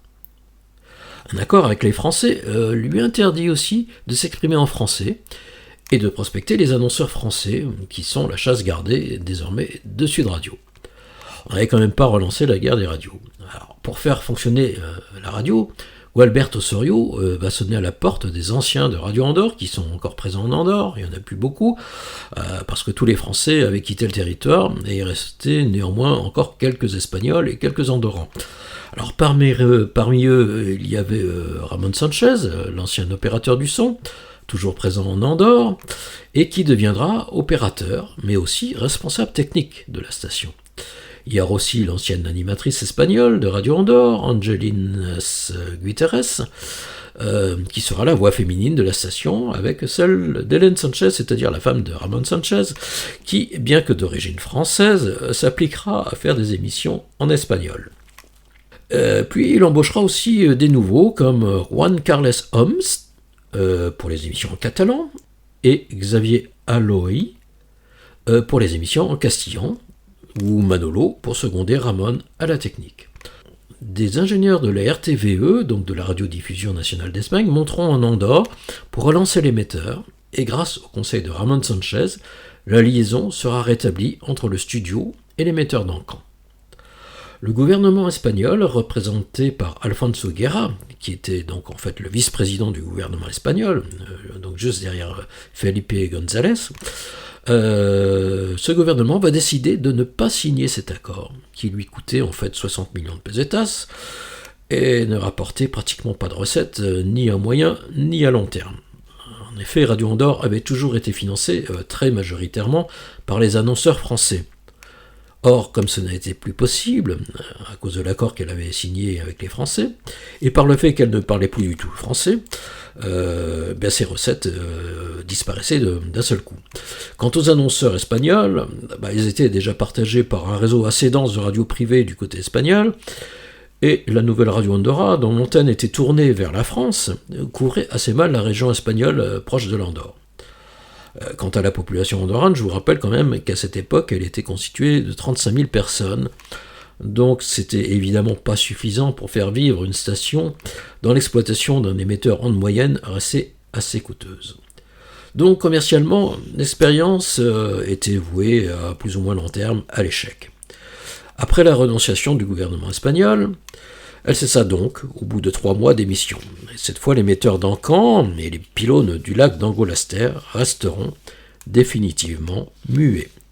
On peut considérer que c'est en fait une deuxième mort de Radio Andorre, même si cette expérience espagnole n'a rien à voir avec la vraie histoire de Radio Andorre et ne peut pas se revendiquer comme la continuité de cette radio historique qui avait émis durant 42 ans. Grace Jones, I've seen that face before.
cherches quoi? On raconterait la mort. Tu te prends pour qui? Toi aussi, tu détestes la vie.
Dans sa chambre, Joël et sa valise.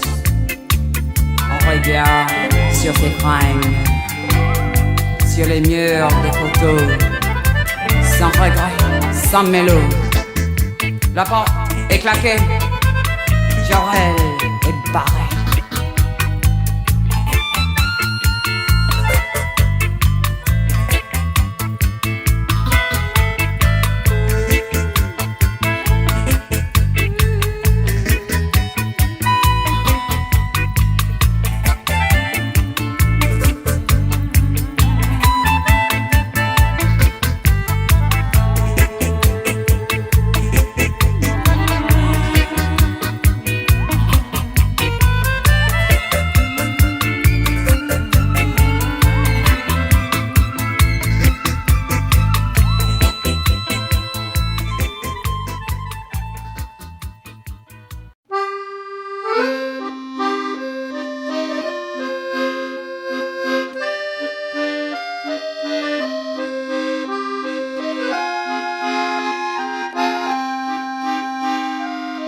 L'histoire racontée de Radio Andorre par Jean-Marc Prince. Après l'arrêt définitif des émissions des deux émetteurs andorrans, il n'y eut plus jamais d'émissions, ondes moyennes, ni ondes courtes, en Andorre. Alors, je ne vais pas ici vous raconter l'histoire de la radio en Andorre après les années 80, sachez juste que Gualberto Osorio n'en restera pas là, et lancera une petite radio privée, Radio Valira, avec un émetteur d'ailleurs situé en Espagne, et des studios installés dans les anciens studios andorrans de Sud Radio. Alors, du côté technique, il sera suivi dans cette aventure par Ramon Sanchez et Thierry Morat, deux anciens de Radio Andorre. Pour les programmes, il arrivera même à faire revenir d'autres anciens de Radio Andorre, comme l'animateur des années 60, Michel Brard, et Rosendo Marsol, l'ancien animateur des émissions en catalan. Il y aura même un ancien speaker des années 40, Guy Picard, dont nous avions parlé dans l'émission consacrée à cette période, et qui va présenter une rubrique sur les animations culturelles et festives de la ville d'Ancan, dont il était le responsable des festivités à l'office de tourisme. Radio Valira existe toujours aujourd'hui, mais Gualberto Osorio, Ramon Sanchez et Thierry Morat rejoindront en 1991 la nouvelle radio du service public andorran, Radio Nationale d'Andorra. Gualbert en deviendra d'ailleurs le directeur durant plusieurs années. Ramon y travaillera comme chef des réalisateurs et programmateurs durant 3 ans, avant de retourner en Espagne. Et Thierry Morat, eh bien, je crois qu'il y travaille toujours aux dernières nouvelles. Quant aux installations de Radio Andorre, les studios du Rock des Andolettes disparaîtront entièrement dans un incendie le 3 janvier 1991, soit 2 jours après le lancement de la nouvelle radio nationale d'Andorre. Toutes les archives de la station disparaîtront dans cet incendie, mais un technicien de la radio espagnole avait eu le réflexe quelque temps auparavant de transférer la discothèque dans le bâtiment émetteur d'Ancan, qui bénéficiait, lui, d'un gardiennage. Alors cet incendie fut attribué à des squatteurs qui auraient mis le feu accidentellement. En revanche, à Ancan, le beau bâtiment de style néo-roman fut fermé, lui, et interdit d'accès durant plus de 20 ans, car il était toujours au centre du procès qui opposait les héritiers de Jacques Trémoulet et le gouvernement espagnol qui revendiquait sa propriété en vertu du contrat signé avec Eraza en 1961. Alors je ne vais pas vous raconter les nombreuses péripéties et rebondissements de ce procès qui va vraiment s'éterniser. Vous en trouverez les détails sur mon site akiradioandorra.com. Sachez simplement qu'il faudra attendre 2006 pour qu'un accord définitif soit signé entre les héritiers de Jacques Trémoulet, donc Guy et Monique Comminges, et le gouvernement espagnol. Le gouvernement espagnol récupérera la propriété du bâtiment émetteur à condition de rembourser la dette des anciens salaires et des factures fournisseurs, par exemple, non payées, que la justice andorrane réclamait toujours aux époux Comminges, avec les intérêts cumulés depuis 1981. Alors cette dette avait atteint quand même la somme de 1,2 million d'euros. Mais l'accord prévoyait aussi que le gouvernement espagnol céderait à la principauté d'Andorre ce bâtiment. Et ce n'est qu'en 2009 que l'accord entre l'Espagne et l'Andorre sera enfin signé. Dans cet accord, la principauté d'Andorre devra récupérer donc le bâtiment à 2 conditions. Celle de prendre à sa charge le remboursement de la dette de 1,2 million et de n'utiliser ce bâtiment que pour des activités non lucratives et publiques. À cette époque, le bâtiment est endommagé par 20 ans de non-entretien et le toit menace d'ailleurs de s'effondrer. Alors donc des travaux vont être menés en urgence. Malheureusement, la découverte d'amiante va compliquer ces travaux. À un moment, le bâtiment sera aussi menacé par la construction d'un tunnel qui va se faire sous le bâtiment pour laisser passer la seule route qui rejoint Andorre-la-Vieille. Alors divers projets de réutilisation du bâtiment vont voir le jour, mais ne jamais aboutir. En 2012, un projet de musée, plutôt ambitieux, avec un investissement de 660 000 €, va être programmé pour 2016, mais finalement, ce projet va être abandonné. Alors, ce n'est qu'en 2022 que la restauration du bâtiment, mais aussi de l'antique émetteur SFR de 1939, ainsi que de toutes les installations intérieures de l'émetteur, vont être achevés. Les services d'Andorra Tourisme vont s'installer dans le bâtiment et un projet d'espace mémoriel sera programmé en 2025. Alors pour la petite histoire, lors de mes recherches aux archives de la Principauté, j'ai retrouvé en août 2019 un article du Bulletin official del Principat d'Andorra qui date de 2009 et cet article invitait en fait les anciens salariés de Radio Andorre, dont le salaire n'avait jamais été payé, les invitait à se manifester pour obtenir le règlement de leur salaire, augmenté des intérêts des 29 années passées. La liste des noms figurait d'ailleurs dans cet article. Alors, quand j'en ai pris connaissance, j'ai constaté que quelques-uns de mes correspondants et anciens donc, de la station figuraient dans cette liste. Alors je les ai contactés, et puis j'ai constaté que la plupart d'entre eux n'avaient jamais été mis au courant de cette décision du remboursement de leur salaire impayé. Alors nous avons fait tous ensemble quelques recherches pour trouver d'autres anciens, et finalement on a réussi à retrouver 4 ou 5 anciens qui ont pu récupérer leur chèque quelques 40 ans plus tard, et avec les intérêts de retard, ça représentait quand même une assez belle somme. Orchestral Manœuvre in the Dark, Souvenir, 1981.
voudrais maintenant évoquer avec vous ce que Radio Andorre a légué au monde de la radiodiffusion. Du côté de ses animateurs, que ce soit ceux des dernières années ou ceux des décennies précédentes, on les retrouvera presque tous au micro d'autres radios. Jusqu'au milieu des années 70, c'était essentiellement Sud Radio, donc qui était le passage obligé, et donc la seconde étape vers une longue carrière radiophonique. Sud Radio offrait de meilleures conditions de travail et des salaires plus intéressants.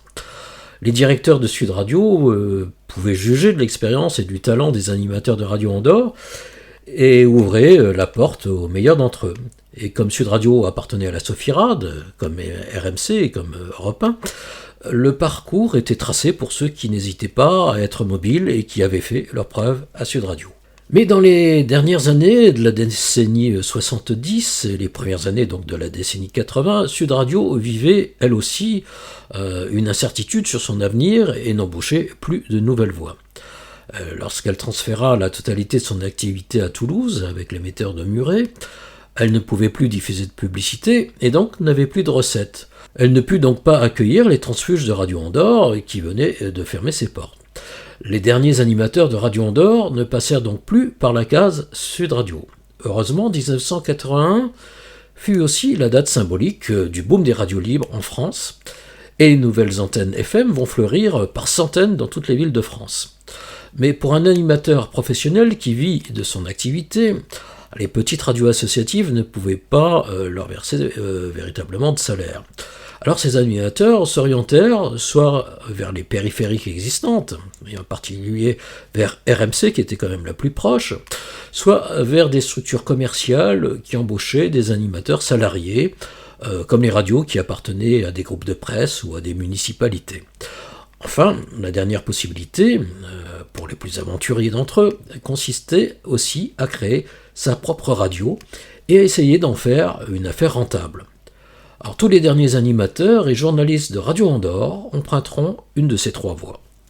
À RMC, on va retrouver Pierre Alexis, sous son vrai nom de Denis Tullier. Daniel Chabat retrouvera lui son prénom Alain Chabat, sur RMC également. L'animatrice Corinne rejoindra elle les nouvelles petites radios thématiques en FM que RMC lancera sur la Côte d'Azur. Viendront aussi au micro de RMC Gilbert Etienne, Nadine Foutrier, sous son pseudo Billy, Christian Poncet, Michel Côté, Max Lafontaine, Christian Borde, Claude Ferrand, Jean-Paul Marie, et du côté des journalistes, RMC accueillera Anne-Marie Vincent. Donc beaucoup de monde ex-Radio Andorre va se retrouver à RMC. Les nouvelles radios commerciales qui payent leurs animateurs, donc, elles ne vont pas être très nombreuses, mais on peut quand même noter que Radio Service Tour Eiffel, la radio de la mairie de Paris, va embaucher l'animateur Benoît Laurent, mais aussi l'opérateur du son Thierry Morat. Mais la principale radio qui va recueillir une grande partie de l'équipe est la nouvelle Radio Toulouse, créée par la Dépêche du Midi. Alors ce projet ambitieux voulait faire revivre l'antique Radio Toulouse d'avant-guerre, qui avait été lancée par Jacques Trémoulet, mais aussi assurer en quelque sorte, en fait, la continuité de Radio Andorre, qui elle-même avait assuré celle de Radio Toulouse avant-guerre. Elle reçut l'autorisation des époux Comminges pour utiliser ce nom, dont ils étaient restés propriétaires.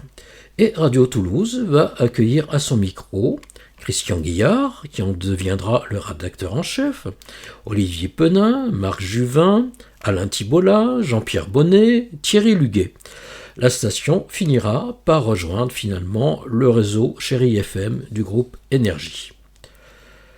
La radio municipale de Bayonne aussi, Radio Bayonne, embauchera René Hervé, vous savez, le correspondant de Radio Andorre dans le sud-ouest, elle l'embauchera comme directeur. Jean-Jacques de Bézy, le reporter toulousain de Radio Andorre, rejoindra, lui, la radio du journal La Nouvelle République des Pyrénées, qui s'appelait Radio Tarbes Pyrénées, et qui finira, elle, par rejoindre le réseau Nostalgie.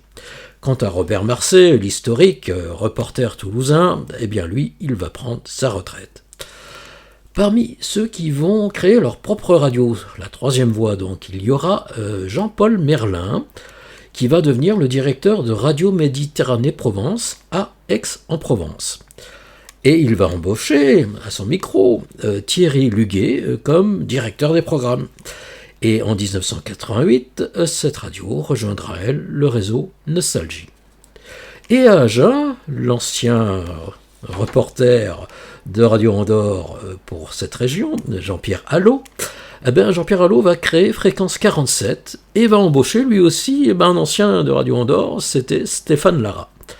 Voilà, et cette station rejoindra, elle, le réseau Europe 2. Donc on peut dire que tous ces animateurs et journalistes qui débutèrent leur carrière sur Radio Andorre vont très vite retrouver un emploi, et pour certains faire une longue carrière radiophonique, et quelques-uns deviendront même directeurs des programmes, comme Alain Thibault, qui deviendra finalement le directeur des programmes de RTL. Beaucoup de ceux qui passèrent par la case RMC vont aussi passer sur les réseaux Nostalgie, lorsque ces deux radios étaient dans le même groupe. Alors c'est le cas de Michel Côté, qui en sera un des premiers animateurs et qui fera d'ailleurs toute sa carrière. On y retrouvera aussi Thierry Tuillier, Billy, et dès les années 90, Radio Andorre suscita donc une vague de nostalgie, et les anciens de la station en firent partie. Nous allons entendre un des derniers titres que Radio Andorre diffusa avant son premier arrêt du 2 avril. C'est grâce à une archive de Thierry Hamon, enregistrée sur un poste onde courte, que j'ai cette information. Mais les conditions d'écoute étant très difficiles, cet extrait, je ne peux pas vous le passer parce qu'il est pratiquement inécoutable.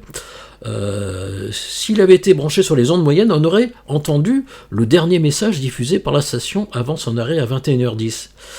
Mais à partir de 21h, l'émetteur onde courte basculait automatiquement sur son programme spécifique qui était enregistré sur cassette. Et ce soir-là, c'était l'émission de La Voix de l'Espérance qui fut diffusée intégralement en onde courte depuis l'émetteur d'Ancan, alors qu'au studio du Rock des Annolates, la station fut contrainte d'arrêter sa diffusion du programme onde moyenne. Alors revenons justement à ce titre, c'était Could It Be Magic de Donna Summer. Malheureusement, le coup de baguette magique ne permit que de ressusciter la station que le 8 avril, mais pour être à nouveau muette dès le lendemain, le 9 avril. Donna Summer, Could It Be Magic.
Nous avons évoqué le devenir de la plupart des animateurs et journalistes de la station après sa fermeture. Alors, je ne vous ai pas parlé du devenir du comité de direction, c'est-à-dire Jean Delving, Gilles Marquet, Jean-Louis Marquet, et du directeur des programmes Arti Parera. Alors concernant Jean Delving, il continua à défendre les intérêts des héritiers de Jacques Trémoulet dans les divers combats qu'ils menèrent, notamment avec les autorités espagnoles et andorranes, concernant la propriété du bâtiment émetteur d'Ancan.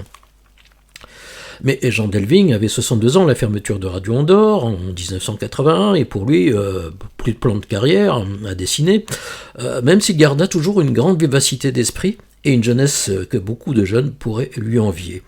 La première rencontre que j'avais eue avec lui était lors d'un rendez-vous qui avait été fixé en 1999 en compagnie de Gilles Marquet et Jean-Louis Marquet dans les bureaux de RTL. Puis je l'ai rencontré à plusieurs reprises dans son bureau de la rue de Passy, alors qu'il avait plus de 80 ans. Et nous avons même, à plusieurs occasions, déjeuné dans le petit bistrot où il avait ses habitudes à Paris. C'était un homme affable, courtois, attentif et sans détour dans les questions qu'il posait. Il est décédé en 2018 à l'âge de 98 ans. En 1999, j'ai donc aussi rencontré pour la première fois Gilles Marquet. À la fermeture de Radio Andorre, après avoir assuré l'animation du studio d'été de Radio Canet, comme je vous le disais tout à l'heure, il fut embauché par Radio France pour s'occuper du développement des radios locales. En 1981, Radio France, comme les radios périphériques, était confrontée à la nouvelle concurrence des radios libres, souvent bien implantées localement. Elle le chargea donc de la création de nouvelles stations locales.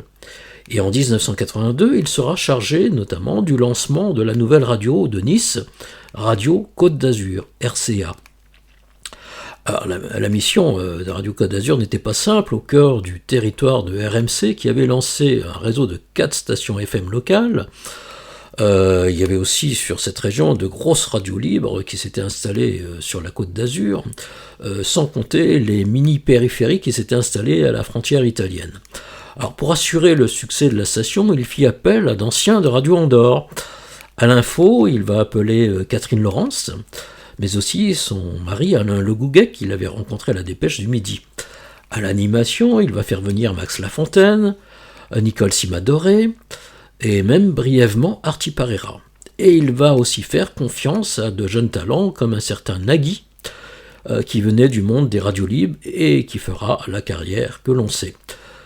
Mais malheureusement, au début des années 90, Radio France décidera de ne plus avoir de radio citadine, mais uniquement des radios régionales qui couvrent plusieurs départements.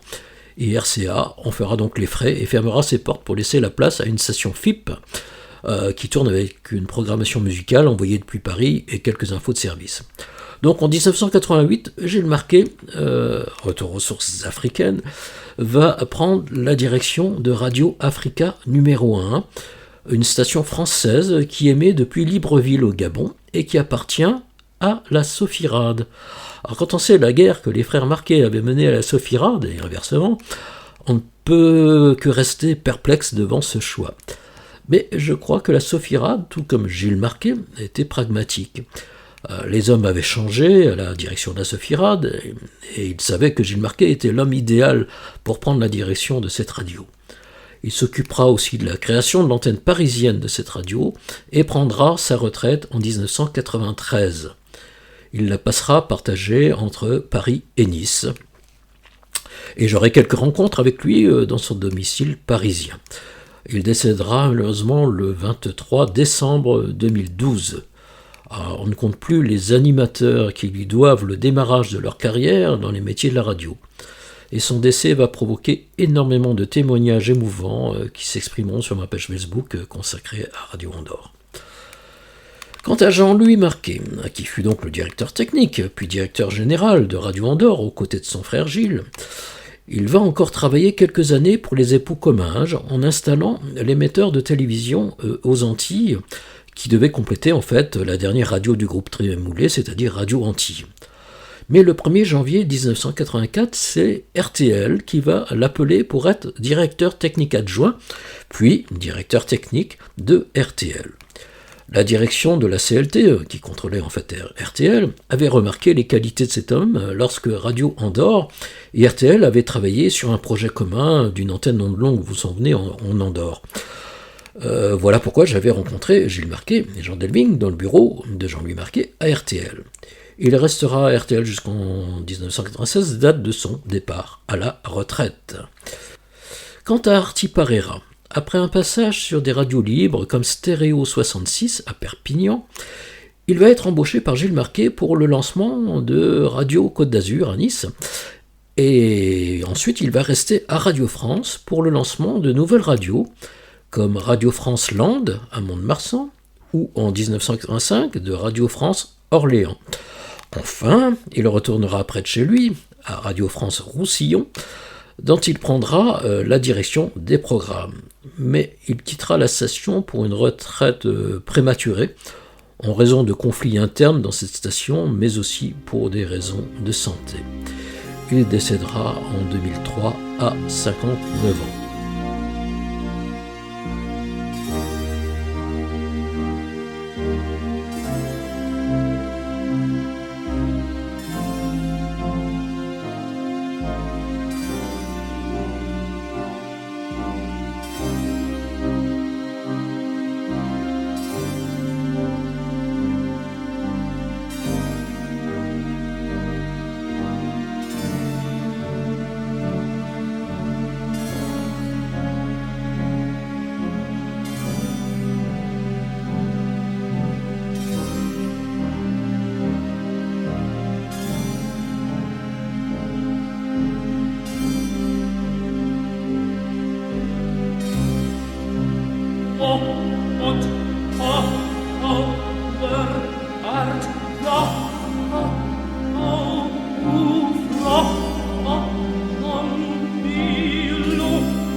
C'était The Cold Song de Klaus Nomi en 1981.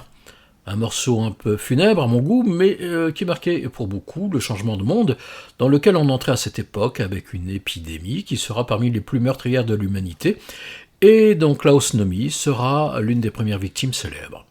On revient à Radio Andorre. Alors, si on peut dire que pour les animateurs, les journalistes, Radio Andorre fut une école de formation et surtout un tremplin heureux et insouciant, et il n'en fut pas toujours de même pour les anciens techniciens, opérateurs du son, secrétaires administratifs de la station. Alors pour eux, la fermeture de la station fut souvent suivie d'une période sans emploi, car en Andorre, il faudra encore 10 ans pour que la radio nationale fasse son apparition. Nous avons vu que certains opérateurs du son, comme Ramon Sanchez ou Thierry Morat, retrouvèrent un emploi assez rapidement dans leurs compétences en Andorre, sur Radio Valira, et puis ensuite sur la radio nationale d'Andorra.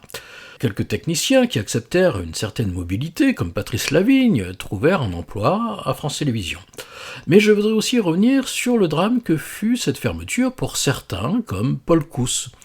Alors Paul Cousse fut lié à l'histoire de Radio Andorre de 1945 à 1981, nous en avons parlé dans nos précédentes émissions. Il était chargé de la maintenance de l'émetteur à Encan, donc 24 heures sur 24, 7 jours sur 7 et 365 jours par an.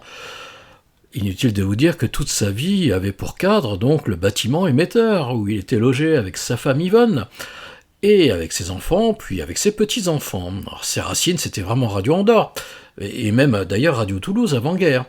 Lorsque la station fut fermée en 1981, il fut le seul à rester à l'émetteur pour en assurer le gardiennage et l'entretien courant, bien que comme tous, il n'était plus rémunéré. Alors c'est grâce à lui que ce bâtiment ne fut pas livré aux squatteurs et aux pillages que subirent par exemple les studios. Alors je pense qu'on peut dire aujourd'hui qu'on lui doit aussi la préservation du patrimoine unique de cette radio qui peut aujourd'hui être mise en valeur et la survie de cet émetteur SFR unique au monde qui a désormais été magnifiquement restauré.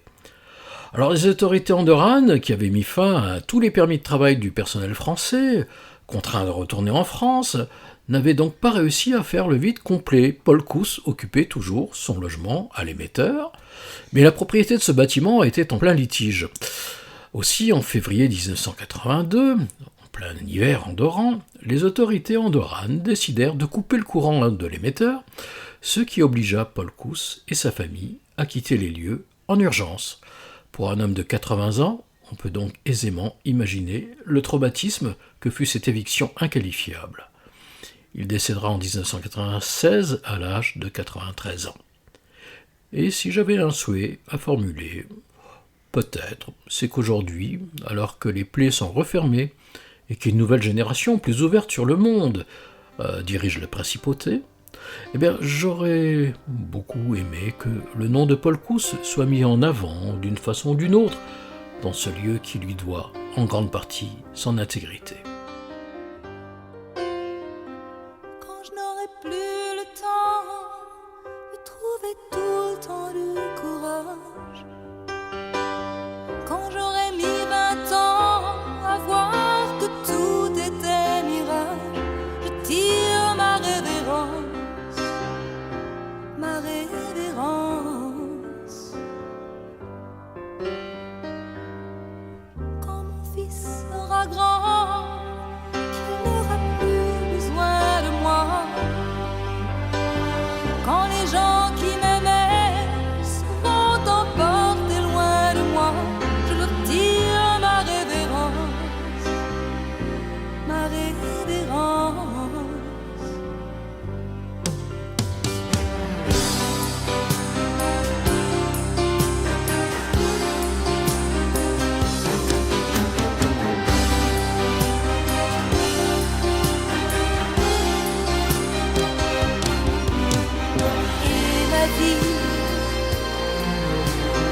Endormir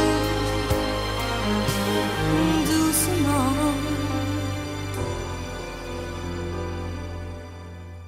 et mon cœur sera froid, ne saura même plus s'appeler. Il ne deviendra qu'une pauvre horloge à réparer. Il n'aura plus de flamme, il n'aura plus de flamme, il n'y aura plus de femme.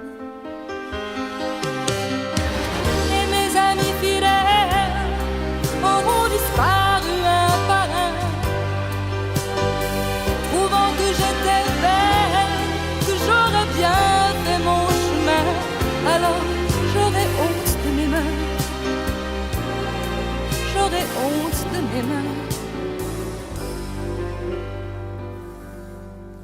Quand je n'aurai plus le temps de trouver tout le temps du courage, quand j'aurai mis 20 ans à voir que tout était mirage, alors j'entends au fond de moi une petite voix qui sourd et gronde que je suis seule au monde.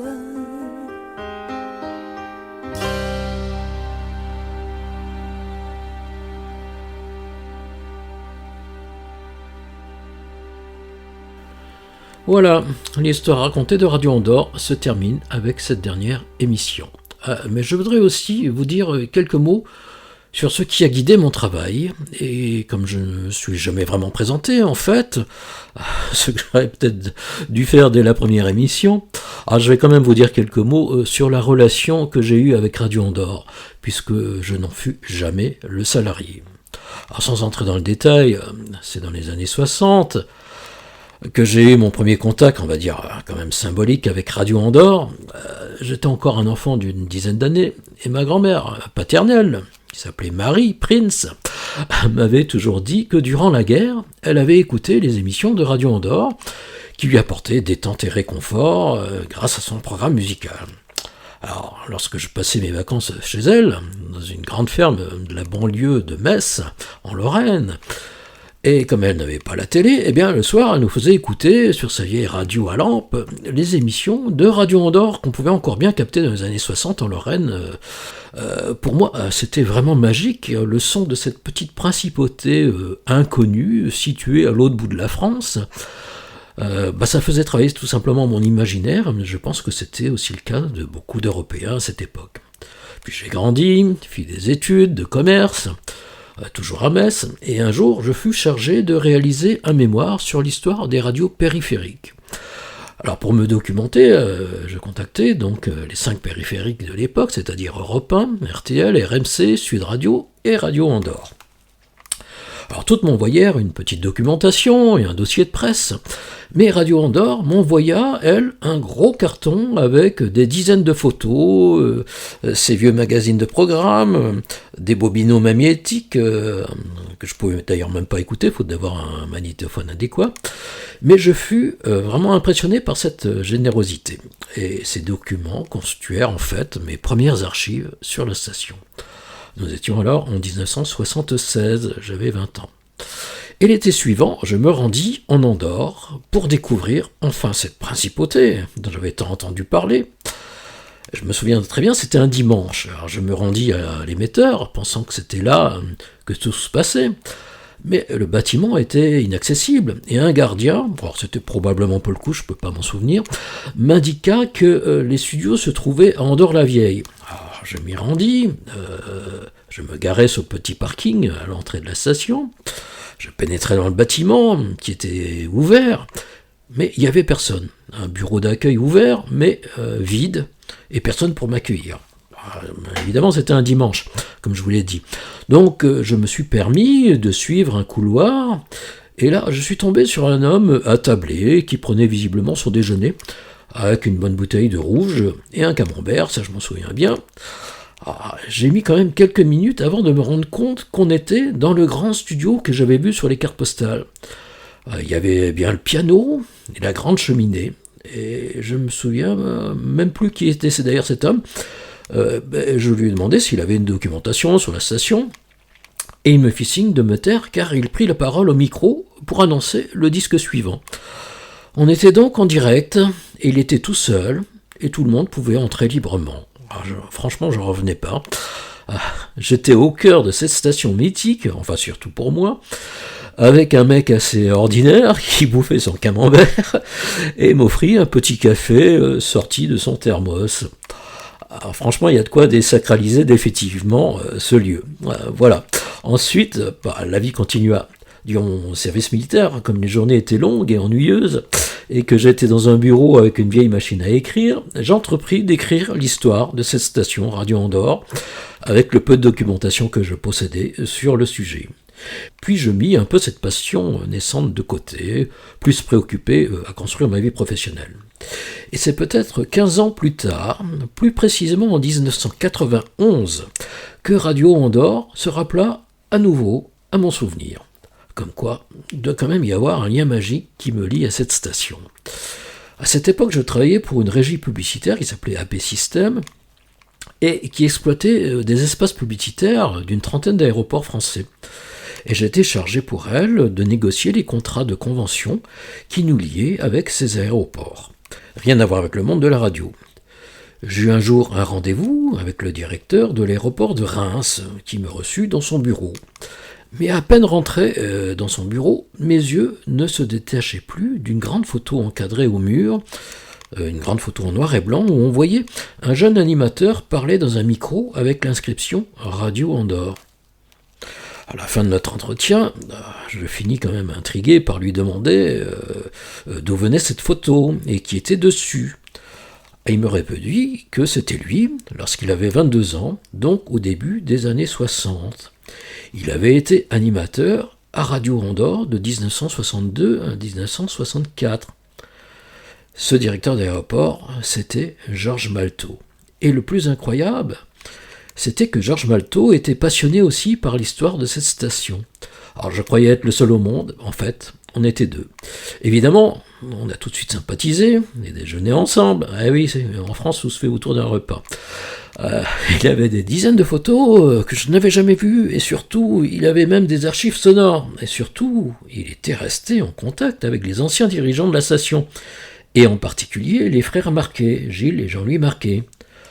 Il m'autorisa à numériser ses archives, et inutile de vous dire que tous les prétextes professionnels étaient bons pour me rendre le plus souvent possible à Reims pour rencontrer Georges, qui devint un ami proche. Grâce à lui, je connais tout sur ses collègues des années 60, on va dire de l'officiel jusqu'au plus intime. Et il resta toujours en contact avec la plupart d'entre eux. Et c'est à partir de cette époque que je vais donc recueillir les témoignages directs auprès des anciens de la station et échanger avec des historiques qui avaient animé l'antenne dans les années 40, 50 et 60. En l'espace de 10 ans, je vais rencontrer ou échanger avec plus d'une cinquantaine d'anciens de la station, animateurs, techniciens, opérateurs du son, secrétaires. Je vais rencontrer les directeurs de la station, comme je vous l'ai dit tout à l'heure, et en 2001, je vais décider de mettre mes archives en ligne en créant le site akiradioandorra.com que vous pouvez toujours consulter. À partir de là, la magie de l'Internet, qui sera encore décuplée avec les réseaux sociaux, va multiplier les témoignages d'anciens de la station, mais aussi de collectionneurs et d'historiens spécialisés dans l'histoire de la radio en général, et qui ont parfois aussi des documents sur Radio Andorre.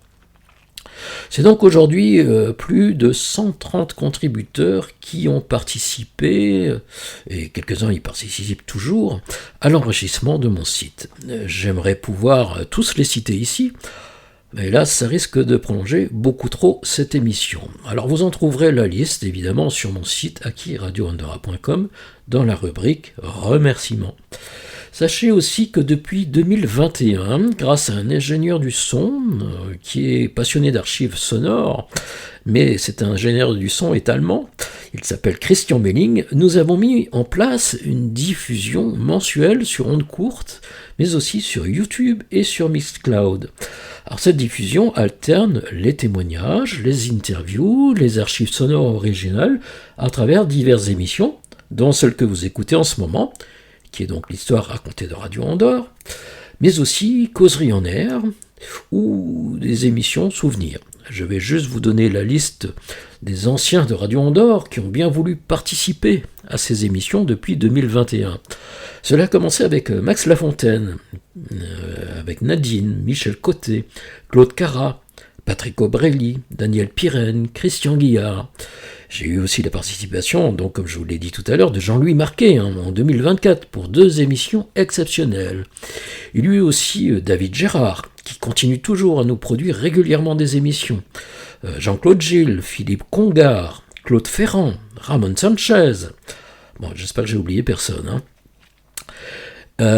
Et puis, il y a d'autres émissions qui sont toujours en projet. Je voudrais préciser également que les archives sonores qui ont illustré cette émission, mais aussi les émissions précédentes, proviennent à la fois de collections privées, mais aussi des archives nationales de la Principauté d'Andorre, qui ont récupéré un lot d'émissions enregistrées sur cassette et qui dormaient à l'émetteur d'Encan. Alors ces cassettes ont été confiées à Christian Milling pour être restaurées et numérisées. Quant aux collections privées, il s'agit essentiellement de celles de Dominique Duhé, Michel Lacoste, Éric Tiffon, Jacques Charrère, Thierry Hamon, Henrik Roca-Holler, Robert Delbos. Merci aussi aux anciens de Radio Andorre, à commencer donc par mon ami Georges Maltot, mais aussi Patrick Aubrelli et François Chevalier, qui ont eu la présence d'esprit d'enregistrer leurs émissions sur cassette, alors que la station n'enregistrait strictement rien. Alors merci aussi à l'âme de Radio Andorre, qui m'a régulièrement interpellé, donc, comme rien ne me destinait, le Lorrain que j'étais, à m'intéresser à cette station. Elle fut la première grande radio musicale française, à l'époque où cette formule n'existait pas. Ce genre de radio se développera à partir des années 80, avec les réseaux musicaux, et aujourd'hui encore sur la plupart des web radios. Et il me plaît à penser que Radio Andorre n'y fut probablement pas étrangère. C'est un des héritages que laissa cette station. Alors je vous remercie de m'avoir suivi durant ces 9 émissions et jusqu'à la dernière seconde de celle-ci. Mais ce n'est pas encore tout à fait fini.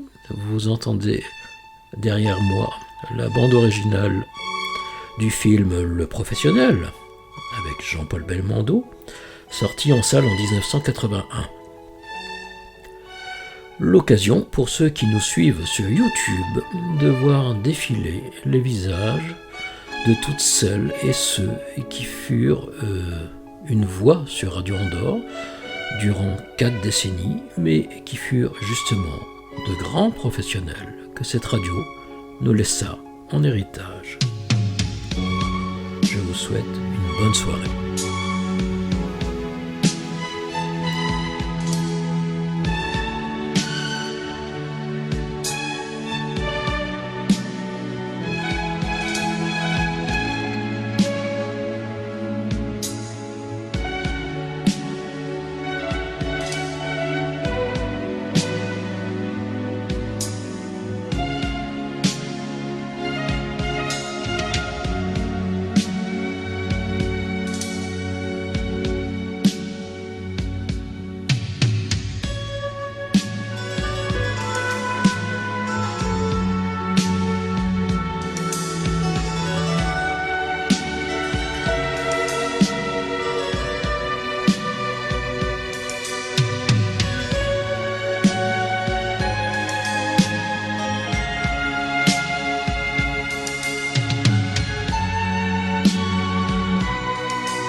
Aquí Radio Andorra, emisora del Principado de Andorra.